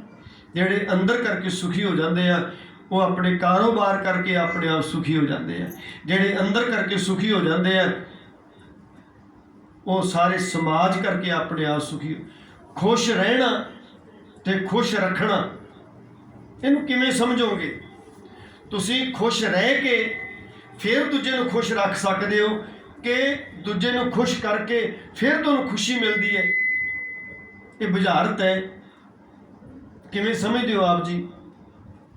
ਅਗਲੇ ਨੂੰ ਖੁਸ਼ ਕਰਕੇ ਤਾਂ ਤੁਸੀਂ ਖੁਸ਼ ਰਹਿ ਸਕਦੇ ਹੋ, ਤਾਂ ਤੁਹਾਨੂੰ ਖੁਸ਼ੀ ਮਿਲਦੀ ਹੈ, ਕਿ ਆਪ ਖੁਸ਼ ਹੋ ਕੇ ਫਿਰ ਅਗਲੇ ਨੂੰ ਖੁਸ਼ ਕਰ ਸਕਦੇ ਹੋ? ਕਿਵੇਂ ਕਰੋਗੇ? ਸੰਸਾਰੀ ਬੰਦੇ ਦੇ ਸੰਸਾਰੀ ਸੁਰਤੀ ਦੇ ਅੰਦਰ ਇਹ ਗੱਲਾਂ ਨਹੀਂ ਹੁੰਦੀਆਂ। ਪਰ ਸਾਧ ਸੰਗਤ ਜਿਹੜੇ ਅੰਦਰੋਂ ਖੁਸ਼ ਹੋ ਜਾਂਦੇ ਆ ਨਾ, ਉਹਨਾਂ ਨੂੰ ਕਿਸੇ ਨੂੰ ਖੁਸ਼ ਕਰਨ ਦੀ ਲੋੜ ਨਹੀਂ ਪੈਂਦੀ। ਉਹਨਾਂ ਦੇ ਆਲੇ ਦੁਆਲੇ ਜਿੰਨੇ ਵੀ ਨੇ ਨਾ, ਉਹ ਆਪੇ ਹੀ ਖੁਸ਼ ਹੋ ਜਾਣਗੇ। ਤੇ ਜਿਨ੍ਹਾਂ ਨੇ ਖੁਸ਼ ਨਹੀਂ ਨਾ ਹੋਣਾ, ਅਕਾਲ ਪੁਰਖ ਦੀ ਇੱਕ ਲੀਲਾ ਆ, ਉਹ ਤੁਹਾਡੀ ਦੁਨੀਆ ਚੋਂ ਨਿਕਲ ਜਾਣਗੇ, ਆਊਟ ਕਰ ਦੇਣਗੇ ਮਾਰੇ ਤੁਹਾਡੀ ਗੇਮ ਦੇ ਵਿੱਚੋਂ। ਜਿਹੜੇ ਤੁਹਾਡੇ ਨਾਲ ਈਰਖਾ ਕਰਨ ਵਾਲੇ, ਉਹ ਤੁਹਾਡੇ ਨਾਲ ਉਹਨਾਂ ਦੀ ਅਟੈਚਮੈਂਟ ਰਹਿਣੀ ਨਹੀਂ, ਆਪਣੇ ਆਪ ਹੀ ਐਸੀ ਵਿਧ ਬਣ ਜਾਣੀ ਹੈ ਵੀ ਤੁਹਾਡੀ ਕੋਈ ਲਾਗਾ ਦੇ ਕੇ ਨਹੀਂ ਰਹਿਣਾ। ਪਰ ਇਹ ਫਿਰਦਾ ਕਲਪੀ ਜਾਂਦਾ, ਕਲਪੀ ਜਾਵੇ, ਤੁਹਾਨੂੰ ਕੋਈ ਬੋਲਦਾ ਬੋਲੀ ਜਾਵੇ, ਤੁਹਾਡੇ ਤੇ ਕੋਈ ਸਿਰ ਤੇ ਅਸਰ ਨਹੀਂ ਹੋਣ ਵਾਲਾ। ਸੋ ਇਸ ਵਾਸਤੇ ਸਭ ਤੋਂ ਜ਼ਰੂਰੀ ਹੈ ਅਸੀਂ ਆਪਣੇ ਆਪ ਨਾਲ ਜੁੜੀਏ ਵੀ ਮੈਂ ਇੱਥੇ ਆਇਆ ਤੇ ਇਕੱਲਾ ਆਇਆ, ਇਕੱਲੇ ਨੇ ਜਾਣਾ ਹੈ। ਇਸ ਦੁਨੀਆ ਦੇ ਵਿੱਚ ਮੇਰਾ ਰੱਬ ਤੋਂ ਬਿਨਾਂ ਹੋਰ ਕੋਈ ਵੀ ਨਹੀਂ। ਜੇ ਮੇਰੇ ਨਾਲ ਕੋਈ ਸੁੱਖ ਜਾਂ ਦੁੱਖ ਜੁੜੇ ਨੇ, ਇਹ ਮੇਰੇ ਕਰਮਾਂ ਦੀ ਖੇਡ ਹੈ। ਤੇ ਪਿੱਛੇ ਅਣਜਾਣ ਵਿੱਚ ਅਗਿਆਨਤਾ ਵਸ ਹੋ ਕੇ ਬੁਰੇ ਕਰਮ ਬੀਜ ਲਏ, ਅੱਜ ਦੁੱਖ ਭੋਗ ਰਹੇ ਹਾਂ, ਅੱਜ ਚਿੰਤਾ ਨੂੰ ਭੋਗ ਰਹੇ ਹਾਂ, ਅੱਜ ਈਰਖਾ ਨੂੰ ਭੋਗ ਰਹੇ ਹਾਂ, ਅੱਜ ਦਵੈਸ਼ ਨੂੰ ਭੋਗ ਰਹੇ ਹਾਂ, ਅੱਜ ਨਿੰਦਿਆ ਚੁਗਲੀ ਨੂੰ ਭੋਗ ਰਹੇ ਹਾਂ। ਮਤਾਂ ਅੱਗੇ ਵੀ ਨਾ ਇੱਦਾਂ ਦੇ ਕਰਮ ਬੀਜੇ ਜਾਣ। ਪਹਿਰਾ ਲਾਓ ਬੁੱਧੀ ਦਾ, ਆਪਣੇ ਗਿਆਨ ਇੰਦਰੀਆਂ ਤੇ ਆਪਣੇ ਕਰਮ ਇੰਦਰੀਆਂ ਤੇ। ਪਿੱਛੇ ਜੋ ਹੋਇਆ ਸੋ ਹੋਇਆ, ਅੱਗੇ ਵਾਸਤੇ ਨਾ ਕੋਈ ਰਸਨਾ ਤੋਂ ਪਾਪ ਹੋਵੇ, ਨਾ ਕੋਈ ਸੁਰਤ ਤੋਂ ਪਾਪ ਹੋਵੇ, ਤੇ ਨਾ ਕੋਈ ਸਰੀਰ ਤੋਂ ਪਾਪ ਹੋਵੇ। ਜਦੋਂ ਇਹ ਪਾਪਾਂ ਤੇ ਕੰਟਰੋਲ ਹੋ ਜਾਏਗਾ, ਔਗਣਾਂ ਤੇ ਕੰਟਰੋਲ ਹੋ ਜਾਏਗਾ। ਇਹ ਇੱਦਾਂ ਬੇਨਤੀ ਕਰਦਾ ਹੁੰਦਾ ਜਿਵੇਂ ਇੱਕ ਭਾਂਡਾ ਲੈ ਲਓ, ਤਸਲਾ ਲੈ ਲਓ, ਉਹ 'ਚ ਦੋ ਟੂਟੀਆਂ ਲਾ ਲਓ, ਇੱਕ ਗੰਦੇ ਪਾਣੀ ਦੀ, ਇੱਕ ਚੰਗੇ ਪਾਣੀ ਦੀ। ਹੁਣ ਦੋਵੇਂ ਛੱਡੀਆਂ ਨੇ ਤੇ ਸੁਭਾਵਿਕ ਜੀ ਗੱਲ ਹੈ, ਥੱਲੇ ਤਸਲੇ 'ਚ ਪਾਣੀ, ਪਰਾਤ ਵਿੱਚ ਪਾਣੀ, ਗੰਦਾ ਤੇ ਮਿਕਸ ਹੀ ਇਕੱਠਾ ਹੋਏਗਾ, ਵਿੱਚੇ ਗੰਦਾ ਪਾਣੀ, ਵਿੱਚੇ ਚੰਗਾ, ਤੇ ਉਹ ਗੰਦਾ ਹੀ ਉਹਦਾ ਪ੍ਰਭਾਵ ਪਏਗਾ, ਗੰਦਾ ਹੀ ਤੁਹਾਨੂੰ ਦਿਸੇਗਾ। ਤੇ ਹੁਣ ਇਸ ਪਰਾਤ ਵਿੱਚ, ਇਸ ਤਸਲੇ ਵਿੱਚ ਪਾਣੀ ਤੁਸੀਂ ਗੰਦਾ ਕੱਢਣਾ ਚਾਹੁੰਦੇ ਹੋ, ਸਵੱਛ ਪਾਣੀ ਇਹਦੇ ਵਿੱਚ ਭਰਨਾ ਚਾਹੁੰਦੇ ਹੋ, ਕੀ ਕਰਨਾ ਪਏਗਾ? ਗੰਦੇ ਪਾਣੀ ਟੂਟੀ ਘਟਾਉਂਦੇ ਜਾਓ, ਘਟਾਉਂਦੇ ਜਾਓ, ਘਟਾਉਂਦੇ ਜਾਓ, ਘਟਾਉਂਦੇ ਜਾਓ। ਚੰਗੇ ਪਾਣੀ ਵਾਲੀ ਟੂਟੀ ਵਧਾਉਂਦੇ ਜਾਓ, ਵਧਾਉਂਦੇ ਜਾਓ। ਚੱਲਦਿਆਂ ਚੱਲਦਿਆਂ ਚੱਲਦਿਆਂ ਚੱਲਦਿਆਂ ਗੰਦੇ ਪਾਣੀ ਟੂਟੀ ਬੰਦ ਕਰ ਦਿਓ। ਚੰਗੇ ਪਾਣੀ ਟੂਟੀ ਚੱਲਦੀ ਪਈ ਹੈ। ਹੁਣ ਪਾਣੀ ਥੱਲੇ ਬੇਸ਼ੱਕ ਅਜੇ ਵੀ ਗੰਦਾ ਹੈਗਾ, ਪਰ ਉਹ ਚੱਲੀ ਜਾਣ ਦਿਓ। ਵਹਿੰਦਿਆਂ ਵਹਿੰਦਿਆਂ ਉਹ ਪਰਾਤ ਵਿੱਚ, ਉਹ ਤਸਲੇ ਵਿੱਚੋਂ ਪਾਣੀ ਗੰਦਾ ਆਪਣੇ ਆਪ ਗਾਇਬ ਹੋ ਜਾਏਗਾ। ਆਪਣੀ ਸੁਰਤੀ ਦੇ ਰਾਹੀਂ ਸਤੋ ਗੁਣ ਜਿਹੜੇ ਨੇ, ਦੈਵੀ ਗੁਣਾਂ ਨੂੰ ਲਈ ਜਾਓ, ਭਰੀ ਜਾਓ, ਭਰੀ ਜਾਓ। ਮਾੜੇ ਔਗਣਾਂ ਨੂੰ ਰੋਕੀ ਜਾਓ, ਮਾੜੇ ਲਫ਼ਜ਼ਾਂ ਨੂੰ ਰੋਕੀ ਜਾਓ, ਮਾੜੇ ਕਰਮਾਂ ਨੂੰ, ਮਾੜੀ ਸੋਚ ਨੂੰ ਛੱਡੀ ਜਾਓ। ਹੌਲੀ ਹੌਲੀ ਕੰਟਰੋਲ ਕਰਦੇ ਜਾਓ, ਬਾਣੀ ਪੜ੍ਹਦੇ ਜਾਓ, ਨਿਤਨੇਮ ਕਰਦੇ ਜਾਓ, ਸੰਗਤ ਕਰਦੇ ਜਾਓ। ਚੰਗਾ ਪਾਣੀ ਹੈ, ਪਾਉਂਦੇ ਜਾਓ। ਆਪਣੇ ਆਪ ਇੱਕ ਦਿਨ ਤੁਹਾਡਾ ਹਿਰਦਾ ਸ਼ੁੱਧ ਹੋ ਜਾਏਗਾ। ਤੇ ਜਿੱਦਣ ਅੰਦਰੋਂ ਹਿਰਦਾ ਸ਼ੁੱਧ ਹੋ ਜਾਏਗਾ ਨਾ, ਉਦਣ ਪੂਰਨ ਰੂਪ 'ਚ ਇਕਾਗਰਤਾ ਬਣਨੀ ਹੈ। ਉਦੋਂ ਪਹਿਲੋਂ ਇਕਾਗਰਤਾ ਨਹੀਂ ਬਣਨੀ। ਕਾਹਲੇ ਨਹੀਂ ਪੈਣ ਦੀ ਲੋੜ। ਬੜੇ ਸਵਾਲ ਕਰਦੀਆਂ ਸੰਗਤਾਂ ਵੀ ਸਾਡਾ ਮਨ ਨਹੀਂ ਟਿਕਦਾ। ਨਹੀਂ ਟਿਕਣਾ। ਅੱਕੋ ਨਾ, ਥੱਕੋ ਨਾ, ਲੱਗੇ ਰਹੋ।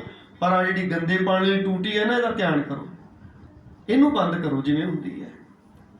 ਅੰਦਰ ਜਿਹੜੇ ਚੱਲਦੀਆਂ ਨਾ, ਭਾਵੇਂ ਦੇਖੋ ਆਹ ਸਵਾਲ ਨਹੀਂ ਪੈਦਾ ਹੁੰਦਾ ਵੀ ਉਹਨੇ ਮੇਰੇ ਨਾਲ ਮਾੜਾ ਕੀਤਾ ਸੀ ਤਾਂ ਮੈਂ ਉਹਦੇ ਬਾਰੇ ਮਾੜਾ ਸੋਚਦਾ। ਨਹੀਂ, ਉਹਨੇ ਮਾੜਾ ਕੀਤਾ ਸੀ, ਉਹਨੇ ਆਪਣਾ ਕਰਮ ਕਮਾਇਆ, ਤੇਰਾ ਕੋਈ ਲਾਗਾ ਦੇਗਾ ਨਹੀਂ। ਤੂੰ ਨਾ ਮਾੜਾ ਸੋਚ ਉਹਦੇ ਬਾਰੇ, ਤੂੰ ਆਪਣੀ ਸੁਰਤੀ ਨੂੰ ਟਿਕਾਣੇ ਰੱਖ। ਮੈਂ ਉਹਦੇ ਨਾਲ ਮਾੜਾ ਤਾਂ ਕਰਦਾ ਕਿਉਂਕਿ ਉਹਨੇ ਮੇਰੇ ਨਾਲ ਮਾੜਾ ਕੀਤਾ ਸੀ। ਮੈਂ ਇਹਨੂੰ ਮੰਦਾ ਤਾਂ ਬੋਲਿਆ, ਉਹਨੇ ਮੈਨੂੰ ਏਦਾਂ ਮੰਦਾ ਬੋਲਿਆ ਸੀ, ਮੈਂ ਤਾਂ ਉਹਨੂੰ ਨਹੀਂ। ਉਹਨੇ ਆਪਣਾ ਕਰਮ ਕਮਾਇਆ, ਤੂੰ ਆਪਣਾ ਕਰਮ ਕਮਾਉਣਾ। ਉਹਨੇ ਆਪਣਾ ਕਰਮ ਕਮਾ ਲਿਆ, ਉਹ ਆਪੇ ਭੋਗੇਗਾ ਪਿਆ। ਤੂੰ ਆਪਣਾ ਕਰਮ ਕਮਾਉਣਾ। ਤੂੰ ਨਾ ਮਾੜਾ ਕਰ ਉਹਦੇ ਨਾਲ, ਤੂੰ ਨਾ ਮਾੜਾ ਬੋਲ ਉਹਨੂੰ। ਉਹ ਭਾਵੇਂ ਕੋਈ ਰਿਸ਼ਤੇਦਾਰੀ ਹੈ, ਭਾਵੇਂ ਪਰਿਵਾਰ ਦੇ ਵਿੱਚ ਹੈ, ਕੋਈ ਭਾਵੇਂ ਸਮਾਜ ਦੇ ਵਿੱਚ ਹੈ, ਉਹ ਛੱਡੋ ਪਰੇ, ਉਹਦਾ ਕੋਈ ਲੈਣਾ ਦੇਣਾ ਨਹੀਂ। ਸਿਰਫ ਸਾਡੇ ਆਪਣੇ ਨਾਲ ਜੁੜੀਆਂ ਹੋਈਆਂ ਖੇਡਾਂ ਨੇ। ਅਸੀਂ ਆਪਣੇ ਆਪ ਨਾਲ ਜੁੜੀਏ, ਆਪਣੇ ਆਪ ਨੂੰ ਸੰਭਾਲੀਏ। ਜਿਵੇਂ ਆਪਣੇ ਆਪ ਨੂੰ ਗੁਰੂ ਦਾ ਆਸਰਾ ਲੈ ਕੇ, ਗੁਰੂ ਦੇ ਸ਼ਬਦ ਦਾ ਆਸਰਾ ਲੈ ਕੇ, ਸੰਗਤ ਦਾ ਆਸਰਾ ਲੈ ਕੇ, ਸਤ ਸੰਗ ਦਾ ਆਸਰਾ ਲੈ ਕੇ, ਸ਼ੁਭ ਕਰਮਾਂ ਦਾ ਆਸਰਾ ਲੈ ਕੇ, ਪਰਉਪਕਾਰ ਕਰਮਾਂ ਦਾ ਆਸਰਾ ਲੈ ਕੇ ਤੁਸੀਂ ਚੱਲੀ ਚੱਲੋ, ਚੱਲੀ ਚੱਲੋ, ਚੱਲੀ ਚੱਲੋ। ਇੱਕ ਦਿਨ ਤੁਸੀਂ ਦੇਵਤੇ ਬਣ ਜਾਓਗੇ। ਇੱਕ ਦਿਨ ਤੁਸੀਂ ਰੱਬ ਦਾ ਰੂਪ ਹੋ ਜਾਓਗੇ। ਜਿੱਦਣ ਤੁਸੀਂ ਇੱਦਣ ਰੱਬ ਦਾ ਰੂਪ ਹੋ ਜਾਓਗੇ ਨਾ, ਉਦੋਂ ਸਾਰਾ ਸੰਸਾਰ ਤੁਹਾਨੂੰ ਪਲਕਾਂ ਦੇ ਬਿਠਾ ਲਏਗਾ। ਸਾਰਾ ਸੰਸਾਰ ਤੁਹਾਨੂੰ ਪ੍ਰੇਮ ਕਰੇਗਾ। ਸਾਰਾ ਸੰਸਾਰ ਤੁਹਾਨੂੰ ਆਪਦਾ ਲੱਗੇਗਾ। ਸਾਰਾ ਸੰਸਾਰ ਤੁਹਾਡੇ ਨਾਲ ਜੁੜ ਜਾਏਗਾ। ਸੋ ਸਤਿਗੁਰ ਕਿਰਪਾ ਕਰਨ। ਇੰਨੀਆਂ ਕੁ ਬੇਨਤੀਆਂ ਪ੍ਰਵਾਨ ਕਰਿਓ। ਦੁਬਾਰਾ ਤੋਂ ਮੈਂ ਧੰਨ ਬਾਬਾ ਸ਼੍ਰੀ ਚੰਦ ਜੀ, ਜਿਨ੍ਹਾਂ ਨੇ ਸਾਰੇ ਪੂਰਨੇ ਪਾਏ ਨੇ। ਇਹ ਗਿਆਨ ਕਿੱਥੋਂ ਆਇਆ? ਬਾਬਾ ਸ਼੍ਰੀ ਚੰਦ ਜੀ ਦੇ ਚਰਨਾਂ 'ਚੋਂ ਆਇਆ। ਗੁਰੂ ਨਾਨਕ ਸਾਹਿਬ ਜੀ ਦੇ ਸਭ ਤੋਂ ਪਹਿਲੇ ਪ੍ਰਚਾਰਕ ਬਾਬਾ ਸ਼੍ਰੀ ਚੰਦ ਜੀ ਹੋਏ ਆ ਤੇ ਬੜੀਆਂ ਕਰਾਮਾਤਾਂ ਵਰਤੀਆਂ। ਹੁਣ ਜਿਨ੍ਹਾਂ ਦੇ ਅੰਦਰੋਂ ਬੁਰਾਈ ਖਤਮ ਹੋ ਜਾਏ, ਸਿਰਫ ਸਤੋ ਹੀ ਰਹਿ ਜਾਵੇ, ਸਤ ਹੀ ਰਹਿ ਜਾਵੇ, ਫਿਰ ਇੰਨੀ ਪਾਵਰ ਅੰਦਰ ਆ ਜਾਂਦੀ ਹੈ। ਉਹ ਜੋ ਸੋਚਣ ਉਹੀ ਹੋ ਜਾਂਦਾ ਹੈ। ਜੋ ਸੋਚਣ ਉਹੀ ਹੋ ਜਾਂਦਾ ਹੈ। ਬਾਬਾ ਸ਼੍ਰੀ ਚੰਦ ਜੀ ਨੂੰ 84 ਸਿੱਧ ਮਿਲਣ ਵਾਸਤੇ ਆਏ। ਗੱਲਾਂ ਬਾਤਾਂ ਹੋਈਆਂ, ਵਿਚਾਰਾਂ ਹੋਈਆਂ। ਸਾਖੀ ਲੰਬੀ ਹੈ, ਚਲੋ ਮੈਂ ਜਿਹੜੀ ਗੱਲ ਚੱਲਦੀ ਮੈਂ ਉਸੇ ਨੂੰ ਸਮਝਾਉਣ ਵਾਸਤੇ ਟੂਕ ਮਾਤਰ ਬੇਨਤੀ ਕਰ ਦਿੰਦਾ। ਜਿਹੜੇ ਨਗਰ ਵਾਸਤੇ ਭਾਈ ਕਮਲਿਆ ਜੀ ਨੂੰ ਲੰਗਰ ਲੈਣ ਭੇਜਿਆ ਨਾ, ਵੀ ਸਿੱਧਾਂ ਨੂੰ ਲੰਗਰ ਛਕਾਵਾਂਗੇ, ਡਾਲੀ ਕਰਕੇ ਲੈ ਕੇ ਆਓ, ਤੇ ਉਹ ਐਸੀ ਸਿੱਧਾਂ ਨੇ ਕਰਾਮਾਤ ਵਰਤਾ ਦਿੱਤੀ। ਆਹ ਜਿਹੜੀ ਕਰਾਮਾਤ ਹੈ, ਇਹ ਕੋਈ ਅੱਤ ਕਥਨੀ ਨਹੀਂ ਹੈਗੀ, ਇਹ ਸੱਚਾਈ ਹੈ। ਕਰਾਮਾਤਾਂ ਵਰਤਦੀਆਂ। ਸਾਡੇ ਅੰਦਰ ਤਾਂ ਭਰੇ ਔਗਣ ਪਏ ਨੇ, ਵਿਕਾਰ ਭਰੇ ਪਏ ਆ, ਤੇ ਕਰਾਮਾਤਾਂ ਕਾਹਦੀਆਂ? ਸਾਡੇ ਅੰਦਰ ਜਿੱਦਣੇ ਨਿਕਲ ਗਿਆ ਨਾ ਗੰਦ ਪਿੱਲ, ਗੰਦਗੀ ਨਿਕਲ ਗਈ, ਤੇ ਕੇਵਲ ਰੱਬ ਦਾ ਨਾਮ ਵਸ ਗਿਆ, ਉਦੋਂ ਸਾਡੇ 'ਚ ਕਰਾਮਾਤਾਂ ਇੰਨੀਆਂ ਵਰਤਣੀਆਂ ਜਿੰਨੀਆਂ ਰੱਬ 'ਚੋਂ ਵਰਤਦੀਆਂ। ਤੇ ਉਹਨਾਂ ਨੇ ਕਰਾਮਾਤ ਵਰਤਾਈ, ਸਾਰਾ ਪਿੰਡ ਦੀ ਸੁਰਤੀ ਘੁਮਾਤੀ, ਕਿਸੇ ਨੇ ਲੰਗਰ ਨਾ ਦਿੱਤਾ। ਤੇ ਭਾਈ ਕਮਲਿਆ ਜੀ ਦਾ ਬੜਾ ਨਿਰਾਸ਼ ਹੋ ਕੇ ਉਹਨਾਂ ਪਿੰਡ ਵਾਲਿਆਂ ਨੂੰ ਇੱਕ ਸਰਾਪ ਵੀ ਦਿੱਤਾ ਵੀ ਪਿੰਡ ਥੇ ਹੋ ਜੇ। ਪਿੰਡ ਥੇ ਹੋ ਗਿਆ ਸੀ। ਇਹ ਸਾਰਾ ਇਤਿਹਾਸ ਹੈ, ਸਾਡੇ ਭੈਣ ਜੀ ਤੁਹਾਨੂੰ ਸੁਣਾਉਂਦੇ ਹੋਣਗੇ ਇਹ ਜਿਹੀਆਂ ਸਾਰੀਆਂ ਕਥਾ ਕਹਾਣੀਆਂ। ਸੋ ਜਦੋਂ ਭਾਈ ਕਮਲਿਆ ਜੀ ਬਾਬਾ ਸ਼੍ਰੀ ਚੰਦ ਜੀ ਦੇ ਕੋਲ ਆਏ ਤੇ ਆਣ ਕੇ ਉਹਨਾਂ ਨੇ ਆਪਣਾ ਦੁਖੜਾ ਰੋਇਆ ਵੀ ਸਾਨੂੰ ਤਾਂ ਲੰਗਰ ਹੀ ਨਹੀਂ ਕਿਸੇ ਨੇ ਦਿੱਤਾ। ਤੇ ਬਾਬਾ ਸ਼੍ਰੀ ਚੰਦ ਜੀ ਨਾਲੇ ਮੁਸਕਰਾ ਪਏ, ਨਾਲੇ ਕਹਿੰਦੇ ਫਿਰ ਕੀ ਹੋ ਗਿਆ, ਸਾਰਾ ਕੁਝ ਇੱਥੇ ਆ ਜਾਏਗਾ। ਤੇ ਕਹਿੰਦੇ ਉਹ ਫਲਾਣੀ ਪਤੀਲੇ ਤੇ ਕੱਪੜਾ ਪਾ ਲਓ ਹੁਣ ਉਹ ਤੋਂ ਕੱਪੜਾ ਲਾਇਓ ਨਾ, ਬਸ ਹੱਥ ਪਾਇਓ ਵਿੱਚ, ਤੇ ਜਿਹੜਾ ਭੋਜਨ ਕਿਹਨੂੰ ਚਾਹੀਦਾ, ਪੁੱਛ ਕੀ ਖਾਣਾ, ਆਹ ਚੀਜ਼ ਖਾਣੀ, ਪਾਓ ਹੱਥ, ਕੱਢੋ, ਧਰੋ ਅੱਗੇ ਤੇ ਉਹੀ ਕੁਛ ਨਿਕਲੇਗਾ। ਤੇ ਨਿਕਲਿਆ ਇਹ ਕਰਾਮਾਤਾਂ। ਕੋਈ ਅੱਜ ਬੜਾ ਰੌਲਾ ਪੈਂਦਾ ਵੀ ਕਿਹੜੀਆਂ ਕਰਾਮਾਤਾਂ, ਕੌਣ ਕਰਾਂ। ਭਲਿਓ ਲੋਕੋ, ਅਸੀਂ ਕਲਯੁੱਗ ਦੇ ਕਾਮੀ ਲੋਕ ਆਪਦੇ ਅੰਦਰੋਂ ਕਰਾਮਾਤਾਂ ਭਾਲਦੇ ਆ। ਵਕਾਰਾਂ ਨਾਲ ਭਰਿਆ ਮਨੁੱਖ ਸਿੱਖ ਵਿੱਚੋਂ ਕਰਾਮਾਤਾਂ ਭਾਲਦਾ, ਗੁਰੂ ਵਿੱਚੋਂ ਕਰਾਮਾਤਾਂ ਭਾਲਦਾ। ਨਹੀਂ ਦਿਸਣੀਆਂ ਕਿਹਨੂੰ ਨੇ? ਜਿਹਨੇ ਆਪਣੇ ਆਪ ਨੂੰ ਗੁਰੂ ਵਰਗਾ ਬਣਾ ਲਿਆ। ਹਰ ਜਨ ਐਸਾ ਚਾਹੀਏ ਜੈਸਾ ਹਰ ਹੀ ਹੋਏ। ਜਦੋਂ ਉੱਦਾਂ ਦੇ ਬਣਦੇ ਨੇ ਕਰਾਮਾਤਾਂ ਸਭ ਸਾਹਮਣੇ ਆ ਜਾਂਦੀਆਂ, ਵਰਤਦੀਆਂ ਨੇ ਕਰਾਮਾਤਾਂ। ਇਹ ਤਾਂ ਇੱਦਾਂ, ਇਹ ਅਜੇ ਸਿਰੇ ਤੋਂ ਵੀ ਪਹਿਲਾਂ ਹੀ ਕਰਾਮਾਤਾਂ ਵਰਤਦੀਆਂ ਨੇ। ਜਿਵੇਂ ਆਪਾਂ ਸ਼ਿਮਲੇ ਜਾਈਏ ਨਾ, ਤੇ ਸ਼ਿਮਲੇ ਅਜੇ ਪਹੁੰਚੇ ਨਹੀਂ, ਅਜੇ ਰਾਹ 'ਚ ਹੀ ਸੋਲਨ ਦੇ ਕੋਲ ਪਹੁੰਚੇ ਆ, ਪਰ ਠੰਡੀਆਂ ਹਵਾਵਾਂ ਆਉਣ ਲੱਗ ਪੈਂਦੀਆਂ। ਅਜੇ ਸਿਰੇ ਪਹੁੰਚੇ ਨਹੀਂ, ਅਜੇ ਕਮਾਈ ਪੂਰਨ ਨਹੀਂ ਹੋਈ, ਪਰ ਕਰਾਮਾਤਾਂ ਪਹਿਲਾਂ ਹੀ ਵਰਤਣ ਲੱਗ ਪੈਂਦੀਆਂ। ਆਮ ਗੁਰਸਿੱਖਾਂ ਨਾਲ ਕਰਾਮਾਤਾਂ ਵਰਤਦੀਆਂ। ਇਹ ਕੋਈ ਅੱਤ ਕਥਨੀ ਨਹੀਂ, ਝੂਠ ਨਹੀਂ ਹੈਗਾ, ਇਹ ਸੱਚਾਈ ਹੈ। ਸੋ ਸਤਿਗੁਰ ਕਿਰਪਾ ਕਰਨ। ਗੱਲ ਤਾਂ ਸਾਡੇ ਅੰਦਰ ਦੀ ਗੰਦਗੀ ਦੀ ਹੈ, ਸਾਡੇ ਅੰਦਰ ਦੇ ਔਗਣਾਂ ਦੀ ਹੈ, ਸਾਡੇ ਅੰਦਰ ਦੇ ਵਿਸ਼ਿਆਂ ਦੀ ਹੈ। ਇਹਨੂੰ ਸੰਭਾਲਣਾ। ਇਹ ਜਦੋਂ ਸੰਭਲ ਗਿਆ, ਬਾਕੀ ਸਭ ਕੁਝ ਸਾਹਮਣੇ ਆ ਜਾਣਾ। ਸੋ ਸਤਿਗੁਰ ਕਿਰਪਾ ਕਰਨ। ਇੰਨੀਆਂ ਕੋ ਬੇਨਤੀਆਂ ਪ੍ਰਵਾਨ ਕਰਿਓ। ਹੋਈਆਂ ਬੇਅੰਤ ਭੁੱਲਾਂ ਦੀ ਖੇਮਾ। ਆਪਾਂ ਸਲੋਕ ਪੜ੍ਹ ਕੇ ਅੱਛਾ ਲੋ, ਤੁਸੀਂ ਆਪਣਾ ਜਿਵੇਂ